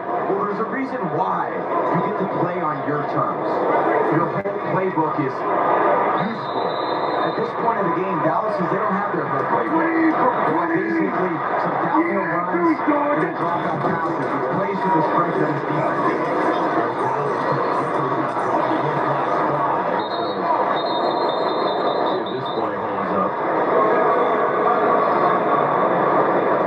Prescott today, 13 of 22, 149 yards. Offense number 89, getting on penalty. Would be first down. So Drummond Spade Ford, third string tight end. Right there on Ajabo. That'll move him on back. Yeah. CeeDee Lamb, 4 catches, 67 yards. I mean, Prescott has moved it around target-wise. He's trying to get everybody involved. Yeah. And that's been a positive that I have seen today. And again, I think if you don't have that turnover down in the red area, things look a little bit differently. It's so many little battles that win the war. We lost a lot of those battles today. There's a draw to short game. Break time. Let's say hi first to Tom. Thanks, Jeff. Niners Rams. Juwan Jennings having himself a day, you guys. He had 2 touchdowns in the last 2 seasons combined. He now has 3 today. Niners in control, 21-7. I got to tell you, he might be the best number 3 receiver in the game. He had a great Super Bowl, ran through a touchdown. Yeah. Pretty impressive when your top receiver's down there with performance like that. Yeah. That's certain ego to sit behind those other guys and let them do their thing and make the contribution.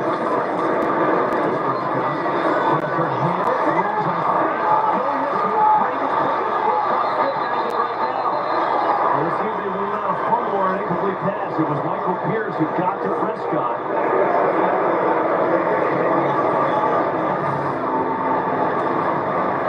It's a big boy. You know, they ruled it incomplete. They say Pierce on hard pass. Forward pass, quarterback Arnold Smith. It's an incomplete pass. Third down.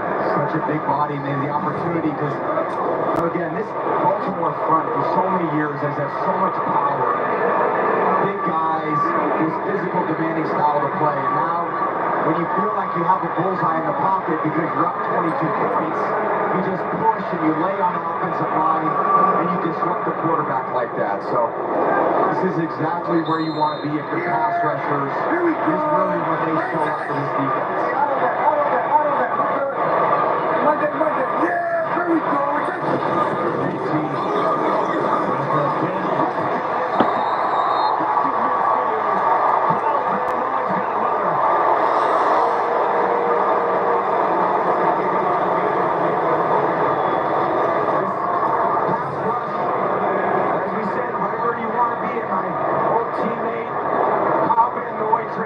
From linebacker, now just playing defensive end. And again, if you're this young tackle, Tyler Guyton, eliminate the inside pass rush. Stay inside out. There's been a lot of pressures. You had Tyron Smith there for so many years that just didn't give up pressure. You put in a rookie tackle and just hard time getting acclimated, especially when you get to these one-dimensional passing games. Well, Van Noy's got 2 sacks today. Pressure on Anger, 2 sacks last week. Good job to get that far away. Marty takes it at the 10. Well, if you're a Ravens fan in the Dallas area today, you are feeling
career year, 9 sacks.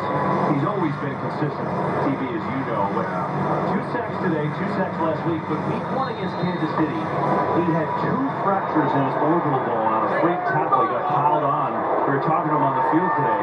That play put a helmet on last week with that. And thankfully, his future has been okay. Yeah, I loved him as a teammate, loved him as a man. I saw him on the field and got a chance to give him a big hug today. And, you know, I think football is obviously we all love the sport so much. Do we love the game? Absolutely. Do we love the relationships? That's really why we play. And just even to see him down there, excited about being now, he transitioned from off-the-ball linebacker, now defensive end, and having success, and seeing the commitment that he makes day in and day out was how I remember Kyle, and I get to see it now firsthand in person, and again, I get to be a cheerleader for some of these great guys I got a chance to play with. Henry coming back on a pocket hole for Henry, who is finally taken down, but not before picking up the first down as Malik Hooker and company. So how does Derrick Henry continue to look like that into his 30s? Well, let's give you a little example. This is not a small human being. Change games, those are your workouts, KB. I did this morning at the hotel gym. I did, yeah. That's what all that rattling was. Are you kidding? Oh yeah, my groin would be ripped in half right there. That's not part of the TB12 method? That wouldn't work for me. I'm sure Derrick defies a lot of odds. That's another odd he would defy. Jackson going to keep it sprinting way up the field, pick up maybe 10 more. Tom, what else you got on this ridiculous routine for Derrick Henry? You know, we asked the players what they discovered most about him, and they said it was that obsessive dedication. He spends more than $250,000 on what he calls body maintenance. How about this diet? Only TB could relate to it. No fried food, no dairy, no gluten, no artificial sugars. Doesn't eat until 4 or 5 o'clock during the season. Maybe has a banana or avocado before practice. Mark Andrews referred to him as like one of those huge EV SUVs. Smooth, fast, powerful. He's obsessive. How does a guy that looks like he ate a cow whole eat 1 avocado at 5 o'clock? I don't understand. He looks like that. It's amazing. Here he goes again, another first down. I think what it does speak to, too, is the commitment that it takes to reach your goals. Yeah. And when you have someone like that that's as committed to what he is, and you put together the physical talent, you know, we talk about 30-year-old backs and what they're capable of doing. Okay, Derrick, you break the mold. And why? Because every day you're committed to taking care of your body. You show up to practice, show up in every game. He's so tough. Like I said, when everyone's getting fatigued on defense, he's getting stronger. And we've seen so many breakout runs over the years. And I've been on the other side of those. Again, to be up here in person watching. He's just going to pick up 12 more himself anyway. Justice Hill sprinting the outside. You know, we were talking to John Harbaugh and just about the offense and fitting Derrick Henry in. He was basically an I-formation player in Tennessee, running him a lot out of the shotgun and mixing up. He said, look, I have no worries about him out of the shotgun. He said, but we also don't want to lose what Lamar does so well, too. He said, I don't care. We're going to mix it up and be versatile. Yeah. As long as it's physical, I could care less. We'll make it work. Yeah, and every team has tendencies. Naturally, when you're in the shotgun, it's a very Lamar-centric running game. But now you add Derrick Henry, you're 2 of the most electric runners back there in the backfield. And the shotgun here gets it. Finds his way across the field with a penalty. Flag is down. So much of the question was, can he have that same production? Yes.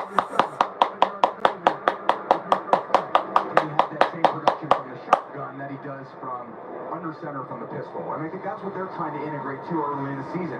So again, the first couple weeks, just I think around 130 yards rushing. Today, a big breakout. And I think this gives this offense a lot of confidence going forward that, all right, we got some things we can really build on. And that's what you're looking for in September football. What are we good at? What are we not good at? As you transition into October, these are the things we can really bank on every single week.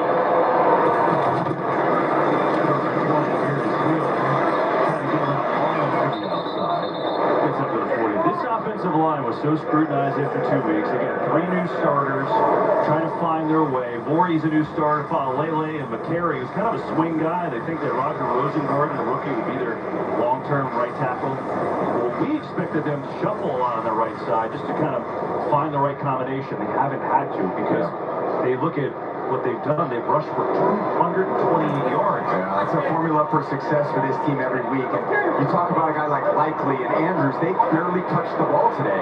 When you're running the ball like that, the offensive line loves going forward. They want to get into that rush. They don't want to backpedal and pass rush all day. They want to impose their will in the run game.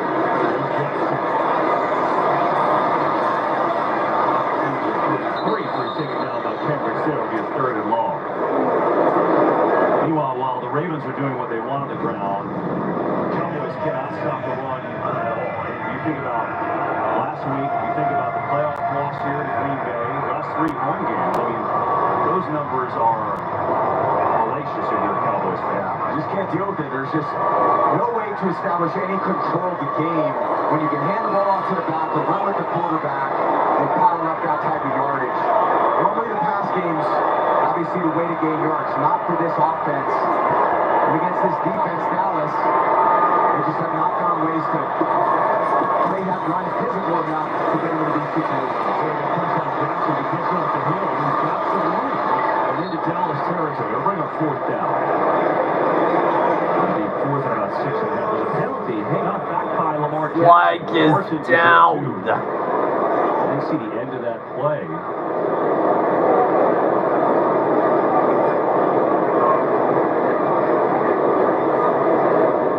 Just typical of the way it's gone for Dallas, right in a 3rd and forever.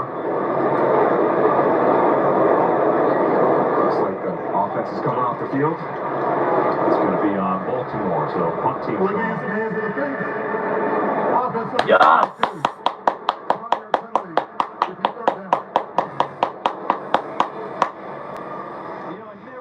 We give the offensive line credit. They've done a job well done, and there's an immediate penalty. Hey, they're okay for a penalty. I'm okay with a holding penalty every once in a while. When you're putting up 220 yards rushing, yeah, you can do it every once in a while. And I think if you're this Cowboys defense, in the last 2 games, they just have not had much opportunity to rush the passer. And again, the situation, you're down 22, well, you get a chance here, but it's pretty conservative football for the Ravens at this point. They're under no pressure to make the plays, and the strength of the Cowboys defense is their pass rush.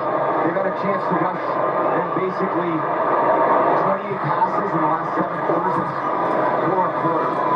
That's incomplete. I thought the Cowboys would decline that penalty. They didn't. It actually works out now. They're now 4th and 20. They'll get it back. Yeah, good game planning, and you've seen that from Monken today. You saw it last week from Kubiak. How do you neutralize the strength of the other team?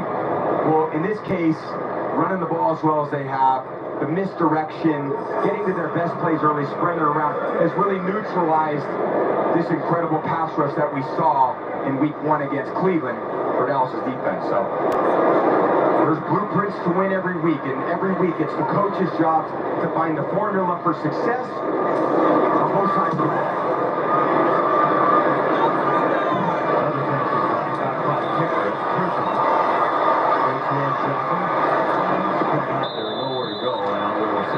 Flag is down. And what was it, 4th and 20?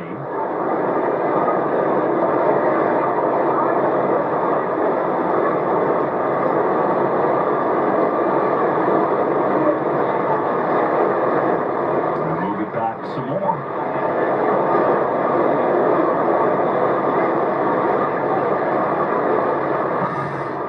Added 2 to the return if they want. Let's see. Looks like they're on Golston. Holding by the kicking team. Yes!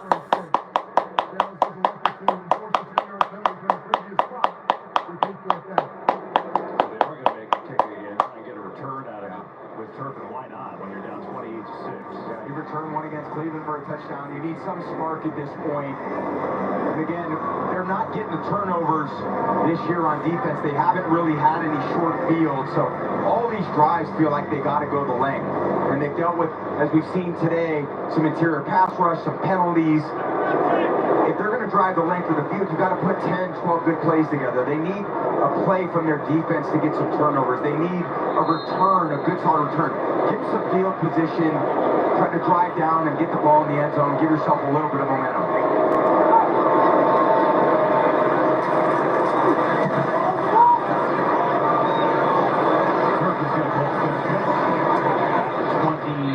That's what the Cowboys will take over. Looking for something, anything, get them going. Late in the third, they're down 28.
Receivers all day. So much open space there, and then you got to get on receivers tight in the NFL, and that's as wide open as you're going to be.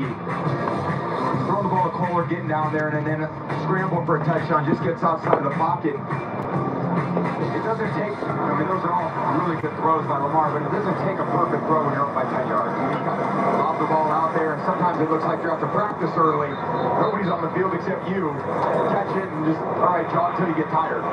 When you were throwing to Gronk, did you just look for the giant ring circle? Was that also on the field when you played? He was, yeah, that's what I like. I mean, he lit up, he's like caution lights have gone. You can hear noises from time to time.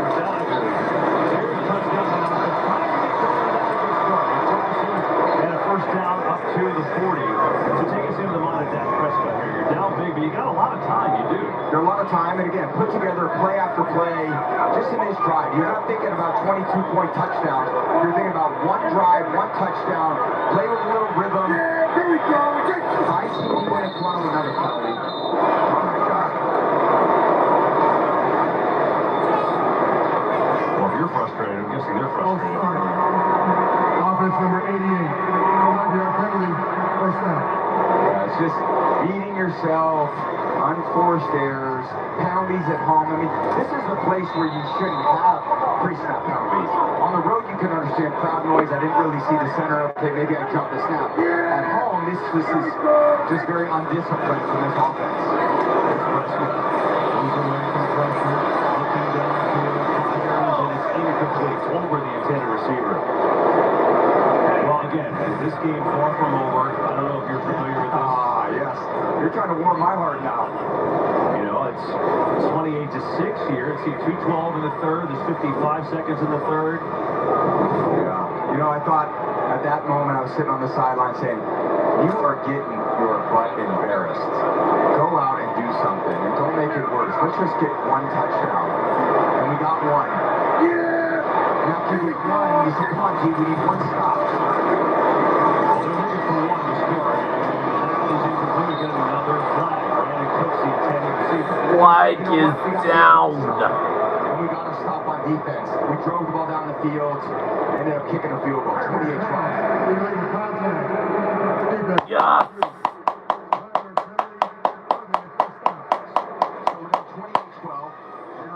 Scoreboard, and I said, it's a two-score game. Come on, D, we need one play. We need one play. And then we get the strip sack from Hightower. Knocks the ball off Matt Ryan. We had some juice. Got the ball, went down the field, scored, got the 2-point. It's a one-score game. So those little plays that snowball, you go from 28 through just 25 points to, wow, two-score game. So your task, just keep making plays like that.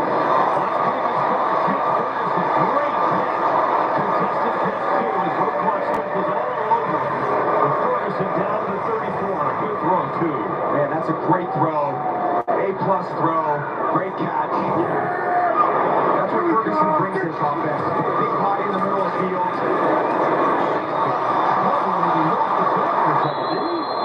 And he's down on it. You can totally tell it just went down strangely. Let's see. Yeah, he's just looking down the field. They were trying to... Oh, jeez. Good thought. Lucky to get it back. Very lucky. I just get so relaxed in the pocket, it just actually didn't slip out of my hands much.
Stadium here in Arlington, Texas. It's week 3, America's Game of the Week. Glad to have you with us. Aaron Andrews, Tom Rinaldi on the sidelines. Mike Pereira, Tom Brady up in the booth. And I'm Kevin Burkhardt. Glad you could be with us as always. And the Ravens have just dominated here today. The Cowboys trying to get back into this game. 7-14. We start the first and drop the ball. And that's a help. It was knocked away partially as well by our Darius Washington. It's not been CeeDee's best game today. No, he's feeling it too. He's just that tight coverage, and again, slightly behind him. You need an A-plus throw at that point, but good coverage by Washington, and taking it to heart. Challenged a lot of throws, and that separation, when it's, you got it. You got to just fire that pigskin in there for the tight catch. Here we go, let's go, Italy. Italy, here we go.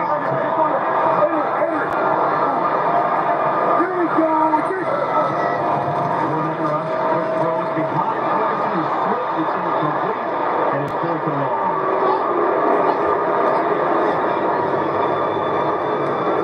Comedy errors at some point. Just playing on perfect turf. You just lose your balance. Lucky it didn't get intercepted right there. And you hate to see guys falling down. It's 4th and 14s. They need to buy a little time. It's like they're up there trying to pressure. Tell it, David! A lot of bodies up there. There we go!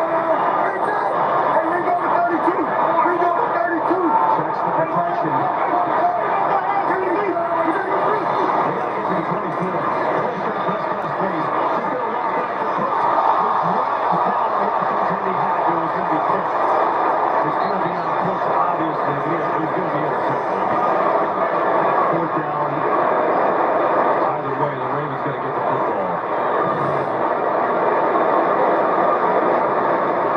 Pass interference. Offense, number 3.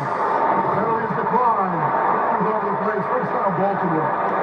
And the Ravens will take over as Jerry Jones watches on. This team that has been so dominant at home for 2 years. Last 3 games here at home, they have gotten just crushed. This kind of day for Cowboys fans.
And by Geico.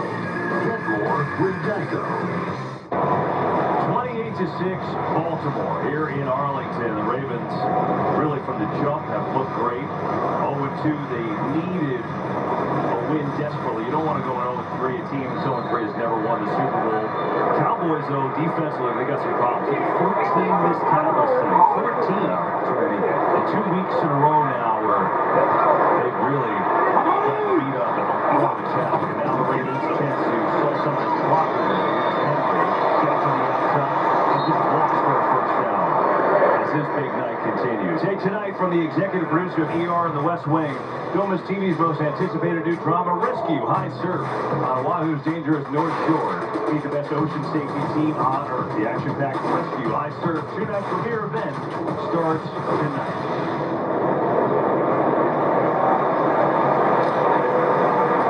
Henry's just running out there like he does on the first down play, bounces out to the corner, and then runs till he gets tired. So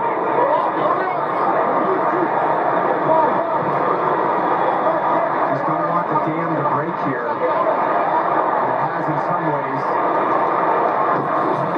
Got to keep fighting for the Cowboys right now. For a short game. I think Cowboys fans want to know is how do you change it? I mean, you know, you just go the last 3 home games. I don't know last year was last year, some different faces, but I mean, it's not just like, okay, close losses. The defense has gotten torched. Yeah, and I think the recipe for them is going to have to be, we got to play with the lead. We got to get out to faster starts. We got to script the game aggressive early, try to get a lead, so at least we can get what they think is their number one thing on defense, their pass rush, to actually play a part of the game. They don't get a chance to rush the passer. Here's Baker, his one, and Jackson hits it perfectly. On the first down, and a quick throw from Lamar Jackson has had an excellent day. Good job on the route by Bateman. They run a bootleg. They're so worried about the outside run. He's wide open. Lamar gets out of the pocket, sees with clear vision. Now, he sees great anyway, and from all my study this week, again, his vision is really spectacular. For a player that does so many things in the pocket, then gets out of the pocket, his field vision is incredible. His decision-making out of the pocket is incredible. But when you're up by 5 yards, it just makes a solid throw and another big game. Short carry. Well, John Harbaugh told us, you know, talking about the evolution of Lamar, I said, you know, one thing that, you know, we're giving him a little bit more of is stuff at the line, right? Trying to work through, give him enough time to sort things out at the line for himself, which they haven't, he said they hadn't done a lot of in the past. Well, and the evolution of a quarterback is you go from early on playing what your skill set is to how do I continue to develop as a player. What I saw last year with Monken was coming in and saying, okay, we're going to make a more concerted effort to play from the pocket.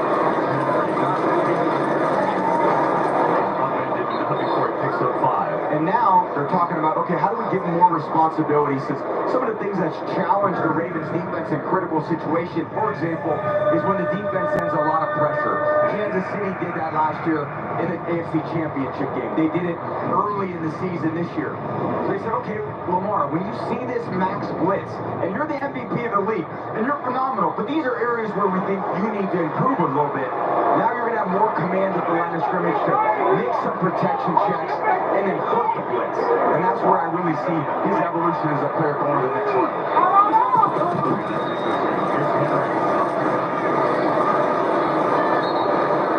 I think the rest of the AFC today, here's Baltimore, they're 0-2. They got Buffalo and Cincinnati, 2 very tough games going forward. And the rest of the AFC watching, so like, darn it. I'm hoping to get them in an 0-3 hole. This is dangerous, right? I know. Well, you think about this organization over the years and what this organization is built on, and you have the history of this franchise, and you don't think that Ray Lewis's and Ed Reed's and Terrell Suggs are watching all these games, and when you show up to that practice facility, there's an aura.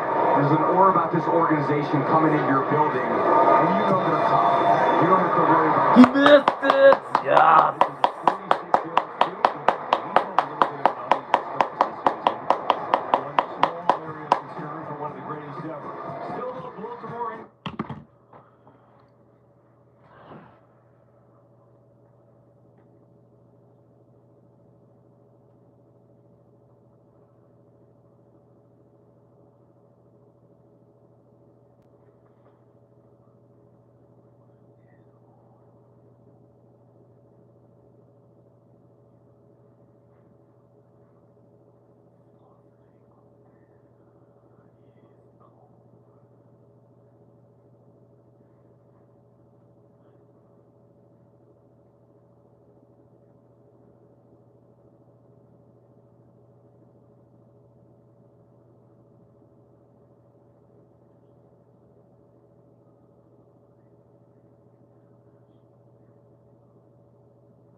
Mike Brewer in the corner. Mike, say hi.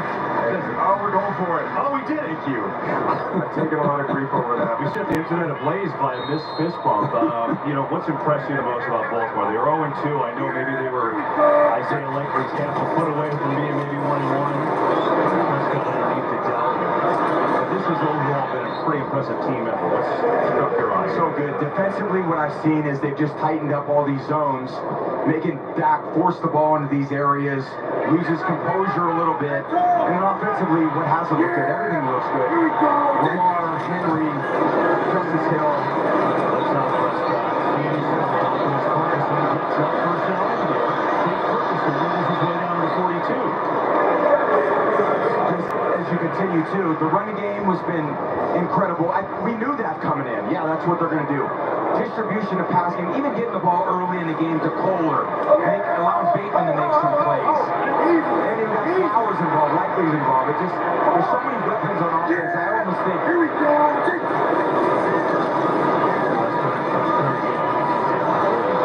When you talk about getting those guys involved, this is amazing. You think about the score, right? It just goes to show you how much talent Baltimore has.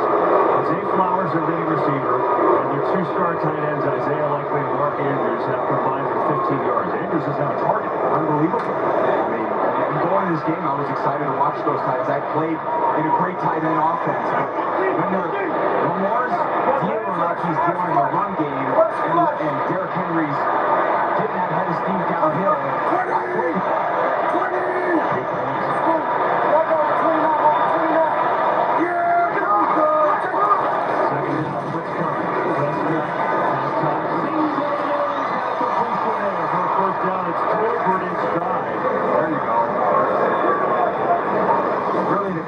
They've had no balance through any of these games thus far this year. And I know if you're a Cowboy fan at home, you're frustrated. Look at the sun. That's right in Boston.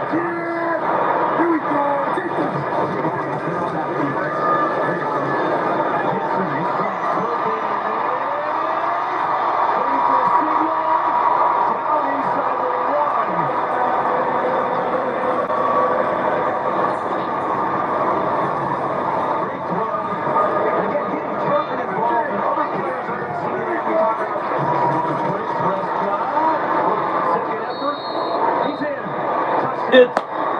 Touchdown, yes!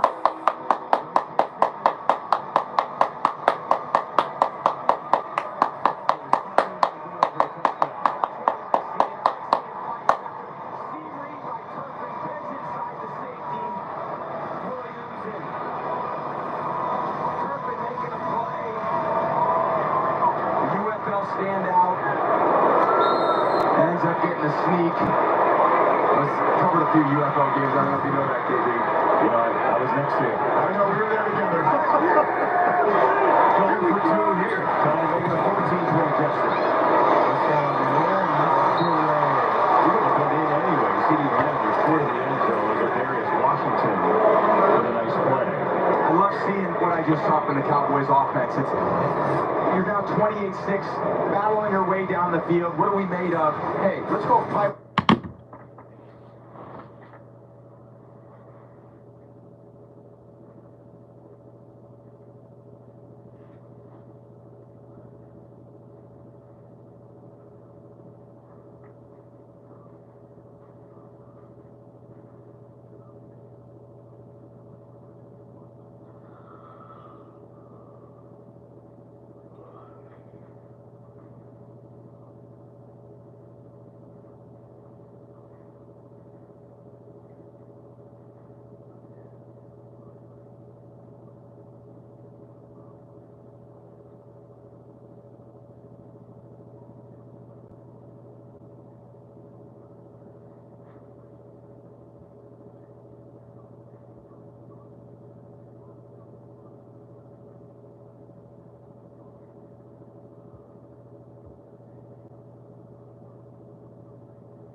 only try an onside kick. You have to declare it. It's got to be in the fourth quarter when you're trailing. So all of those things apply here.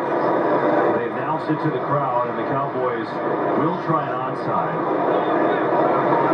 You were talking to Curtis Frank. It takes away some of the surprise about what you want to do. Yeah, the surprise onside was something that was always in the minds of the returning team in situations like this. And with the declaration, you just don't have to worry about it here.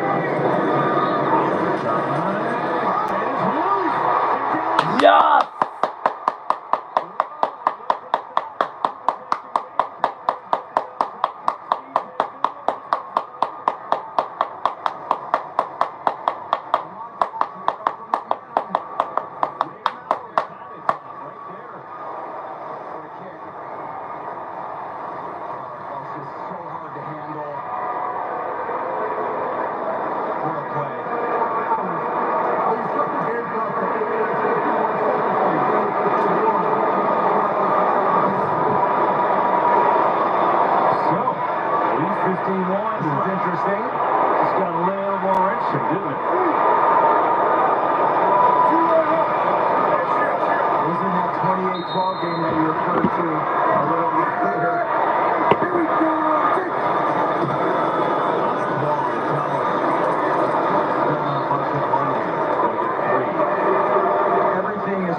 Territory at this point too, so draw on first down. You still got 3 downs to get it. At least we thought.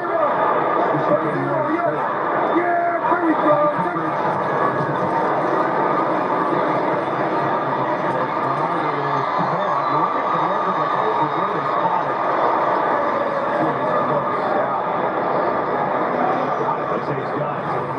Good catch. Great catch. Look at that thing going up and getting it. When you get tight coverage, you got to make great catches. That's what that was.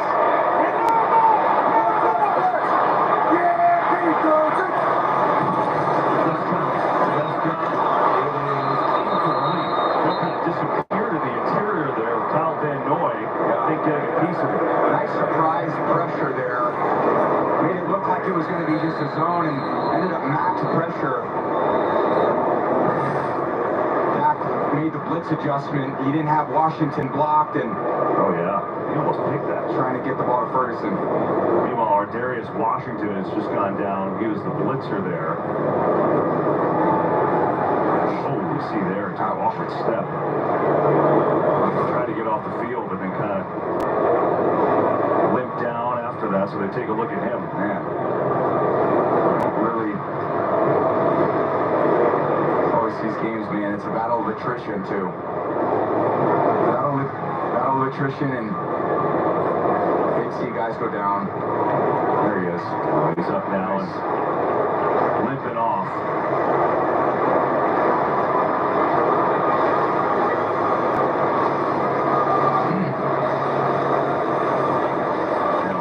See this Cowboys offense. What can they do here? Yeah, you know, I've seen a lot of vertical routes. Everyone's kind of going vertical up the field against this tight coverage. I'd love to see some routes go horizontally across the field, too. Whether that's short or intermediate, get some guys going across and try to create some horizontal separation, not just a vertical separation on go routes, which has not been very effective today. Yeah! Here we go!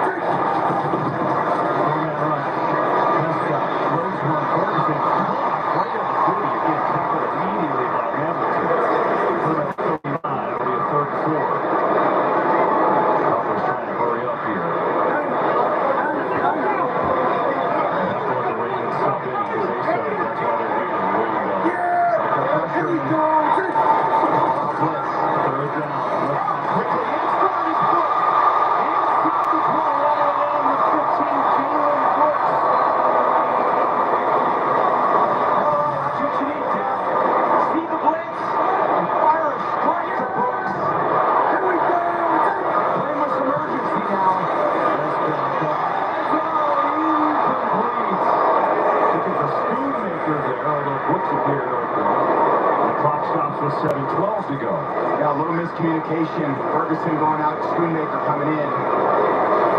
That wasn't quite expecting that. That happened. happens when you get some guys in there that are new to the offense, but now you got Ferguson back out there. And again, he got hurt in the Cleveland game. He's out last week. We saw that. He's a good situational target. He struggled in the red area.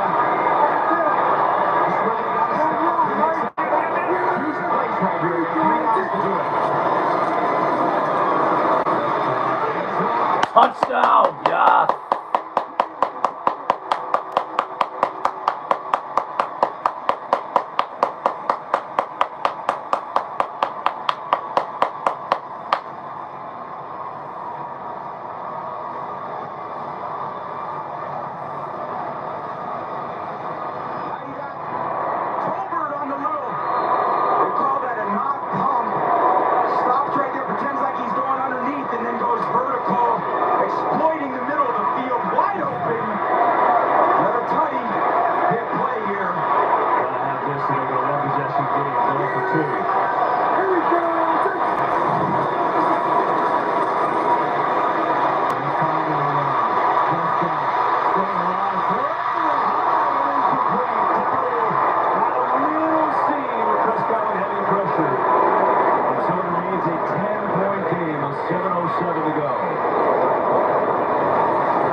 You know you just can't take the sack, so buy as much time as you can. No one's open early, and just can't get his feet underneath him to bring that ball down. That would have been a hell of a play. CD going across the field, and he's just running through zones, and when you run these crossing routes in zone, you just run to the other zone. There was nothing there for you, CD.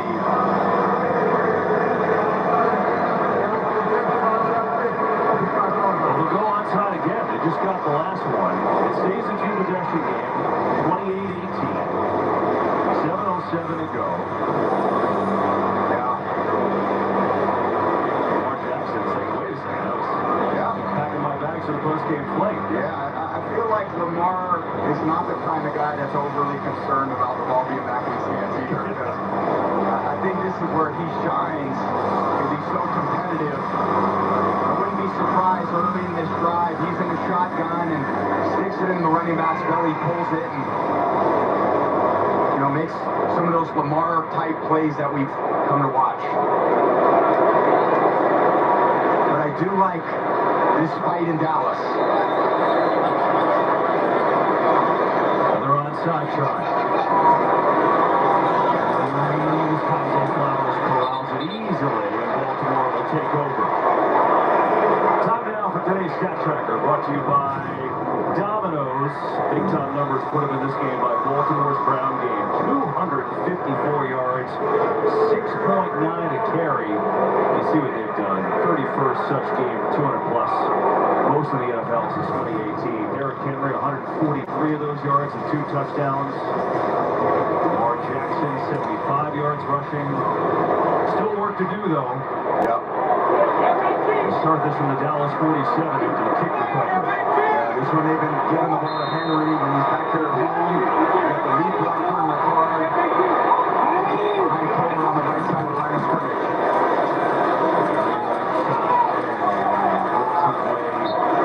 For another good game. Derrick Henry, this has been just terrific time today. He's given Dallas fits all day long.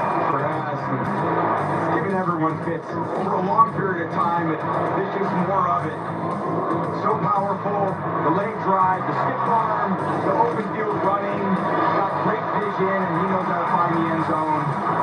Just can't get him into the secondary. The best chance you have to stop him is before he gets going. Throw bodies in the backfield, but the D-line just has not been able to do that today.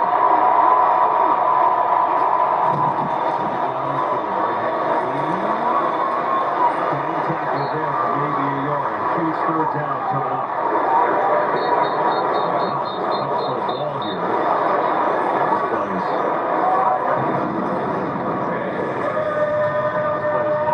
Kendricks came out into that. Dallas's offense showed some energy and some fight. This would show me that Dallas defense has some energy and fight too, trying to get this 3 out here. Here comes off the field on a 3rd and 3. Again, here in the backfield with Lamar. Wouldn't be surprised if it's a zone read here.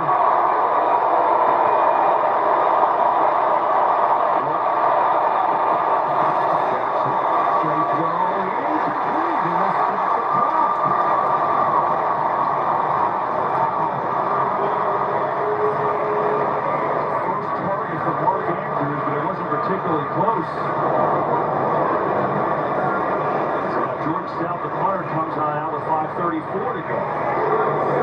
It's just good coverage underneath by Overshone. Got in the throwing lane, and if that was basically shoulder pad high, that could have gone the other way. So a good high miss. And I think there's a lot of good high misses in the NFL, but that was going the other way. That one not so bad. Not so bad.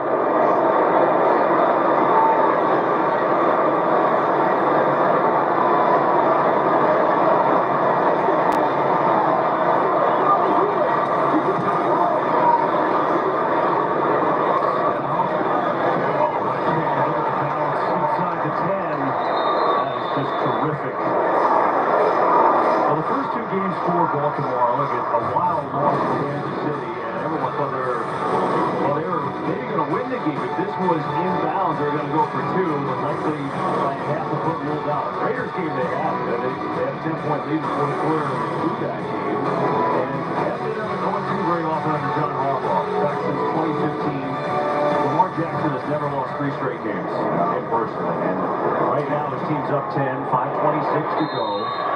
Dallas racing against the clock. And a long field here. Get at least a quick pass to get out of the circle of your own goalpost.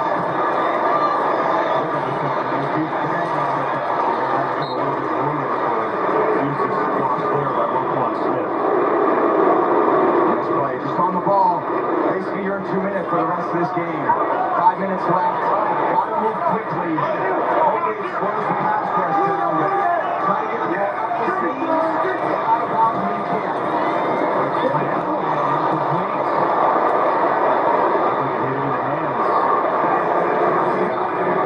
See that from CD much. Some of that body language from him today. CD's a great player, there's no doubt about it. Just a little frustration, and sometimes that frustration on the sideline leads over to frustrating on the field. When I see him at his best, he's excitable, he brings the juice, he brings the energy. Prescott's got time.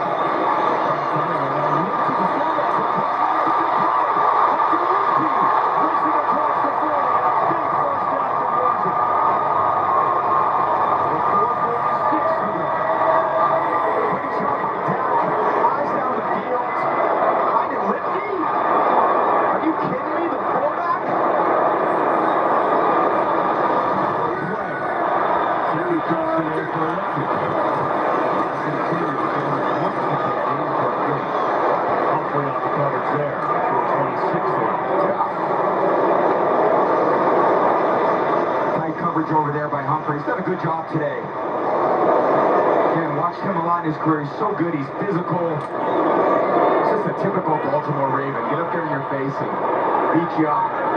Playing really well out there in the corner today.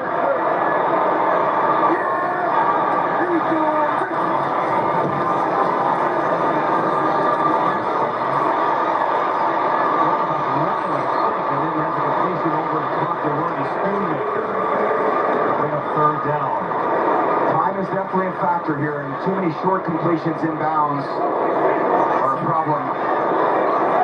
Again, 4 minutes. Still got 2 downs to get this. Looks like they're pressuring. Didn't deal with this last time. There's a penalty flag, too. I wonder if that's going to be on Ferguson. Kind of tackle Eddie Jackson there.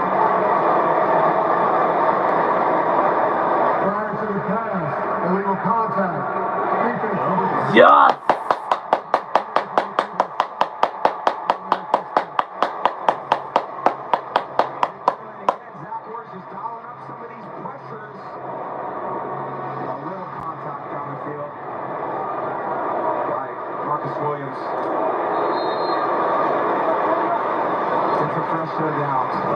Says good call. I guess the Cowboys are first down. And that pass rush slows down in these situations. Dak right now has a great feel for what this rush is doing. They're going to rush over and over again. He should have time to throw.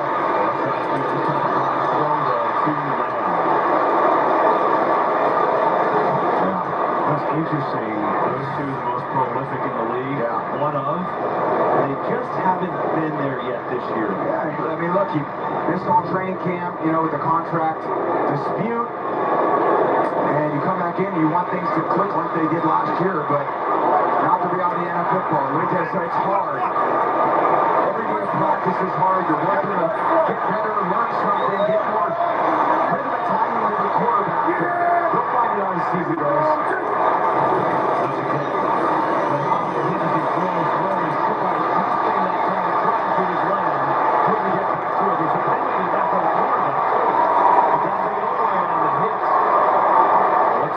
Flag is down.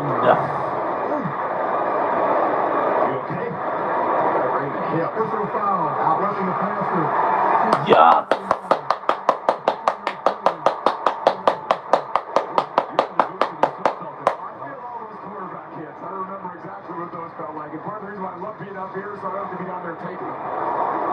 Another Ravens penalty. And John Harbaugh saying, wait, you gotta be kidding me. You didn't like it.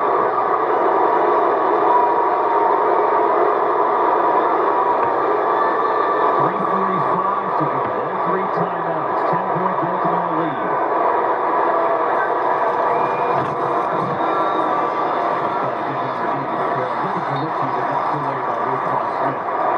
Let's go back to that penalty. Take us through that call here. It's not late, and I know what he's calling is the wrap, lift, and then landing on top of him with the body. Watch this little lift and then drive. But to me, that's part of a normal tackle. To me, that really doesn't fall into the category of enough of a driving him into the ground to be called.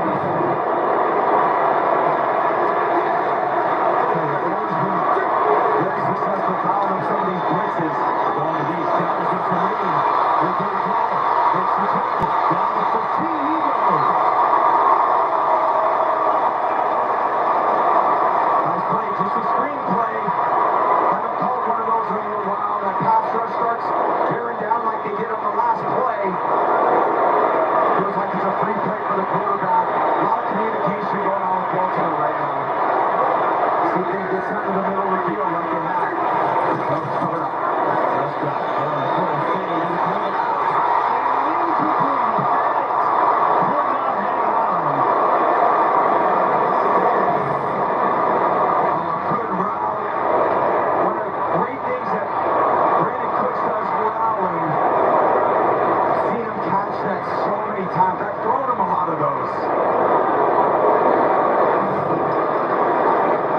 Tough catch, but it's one you got to make. Yeah, Brandon Stevens did have good coverage there. Maybe a missed opportunity. Big missed opportunity there. Second down and 10, 3:05 to go. Still 4-down territory.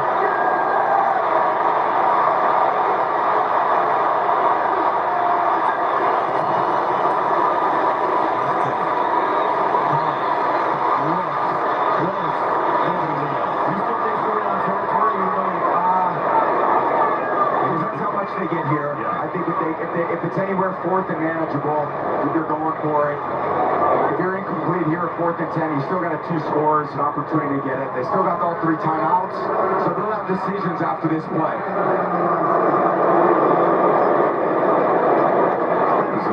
A lot of crowd noise here for a home game.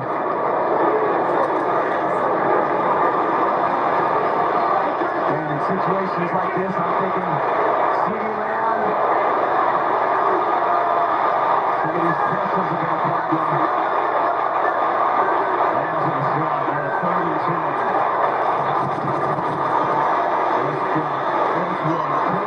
10. Touchdown! Yes!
actually going to go outside of him. That surprised me that he went inside. And then he had to adjust his throw. But boy, he's fired up as he should be. I would be too.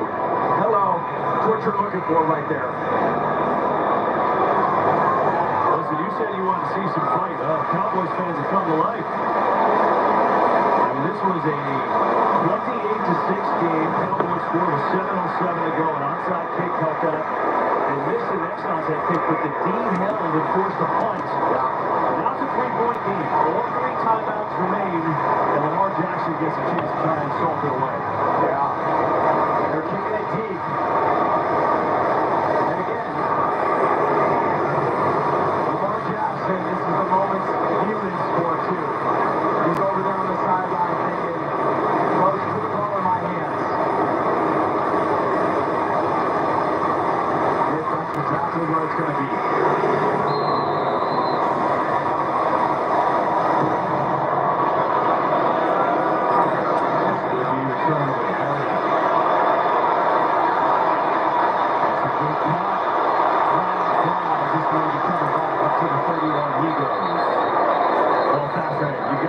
Flag is down. Which has struggled the last couple of weeks, but comes off a stop on the most recent series.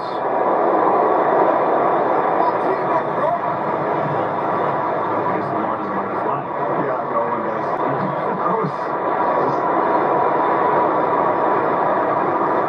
I would run out there and I'd be screaming at the special teams coach whenever we get special teams penalty on those returns. So, coach, I'll take the 30-yard line. During the return, hold it. On return team. Yes.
Protecting the lead. 10 losses, were leading by 7+ in the fourth quarter since 2021, the most in the NFL. They were up by 10 against the Raiders at home last week and ended up losing that game. They were up 28-6 in this game in the fourth quarter.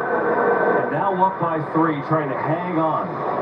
Well, next Sunday, we got a big day of football on Fox. 1 Eastern, Jalen Hurts leads the Eagles against Baker Mayfield, and the Bucs are for the Patriots. Take on Brock Purdy and the Niners. Check the games in your area only on Fox and the Fox Sports app. The Cowboys, by the way, called for the first time out there with 2:40 to go.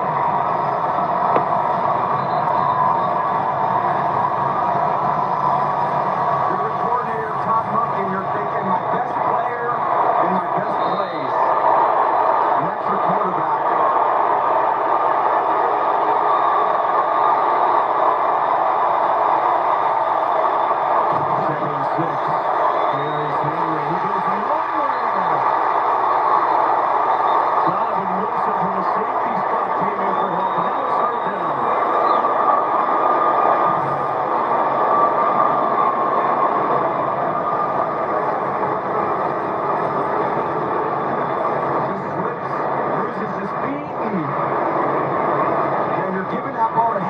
Try to make it 3rd and 3 or 3rd and 4. Cowboys call the second timeout. 3rd and 6. This building has come to life. Sure has.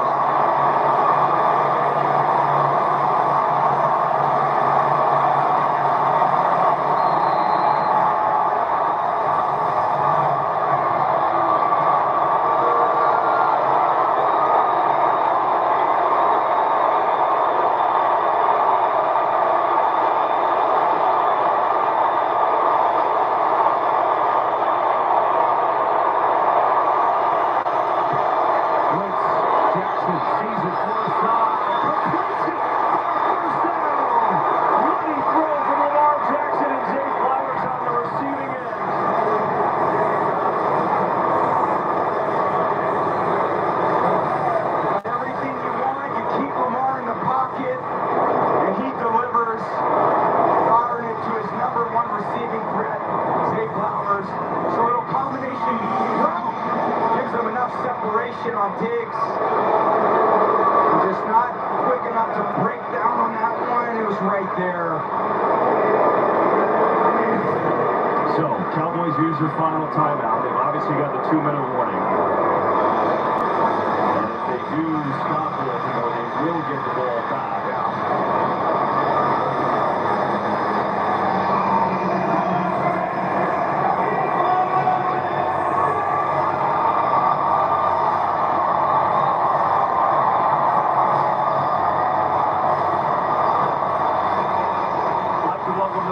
Joined us now from other games. It's 28-25 Baltimore. The Ravens had a 28-6 lead in the fourth quarter. Cowboys have come back. They've got no timeouts left. 2-minute warning. Ravens trying to finish this, but it's been tough.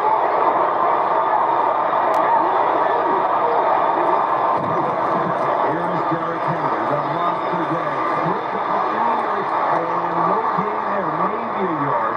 Henry's got 151 yards rushing and 2 touchdowns today. For those that just joined us, they have stepped out to that big lead. They were really in complete control, and the Cowboys offensively woke up. They're going to take this to the 2-minute warning. Mike McCarthy saying, punch that ball out. Easter said.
Showed you Mike McCarthy saying punch that ball out. That was almost it. This little leap. I mean, that was close to Malone Clark. So here's the situation. Cowboys out of timeouts. If they stop them on these next 2 plays, let's say Baltimore runs it twice, they get it back with, around 30 seconds. They would get it back. But they've got to stop it. The first down would end it. Football continues tonight on NBC. Chiefs Falcons kickoff 8:20 on NBC. Right now, 2nd and 9. 2 minutes to go. All runs here. So it'll be on a good swing.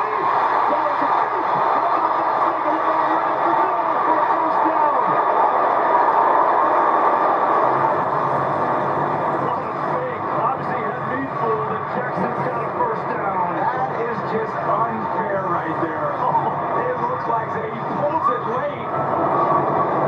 And just right through the line of scrimmage and takes it himself.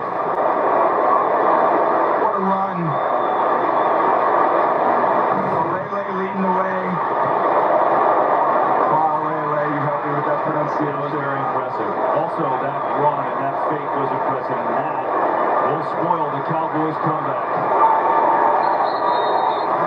Take the knee, and that's all they've got to do to finish out a 28-25 win. It wasn't easy, but the Ravens are going to pick up their first win. And listen, I think for a team that's had those issues with a couple of blown lead leads, look at that. John Harbaugh embracing his tremendous kicker who missed one earlier. It's a lot of weight off their back. 0-2 to start the year. The expectations they had coming into the year based on the way they finished last year. Sitting at 0-2, all that week sucked last week for them. They come out here on the road, got off to a fast start. Weathered the storm from the Cowboys, and I like the fight the Cowboys showed. I love the toughness that the Ravens showed.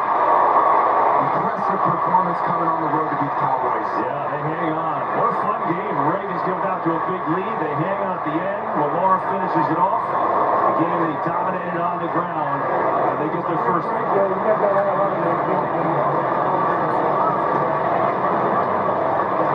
lot of respect there. They get their first win. The Ravens 1-2. Cowboys.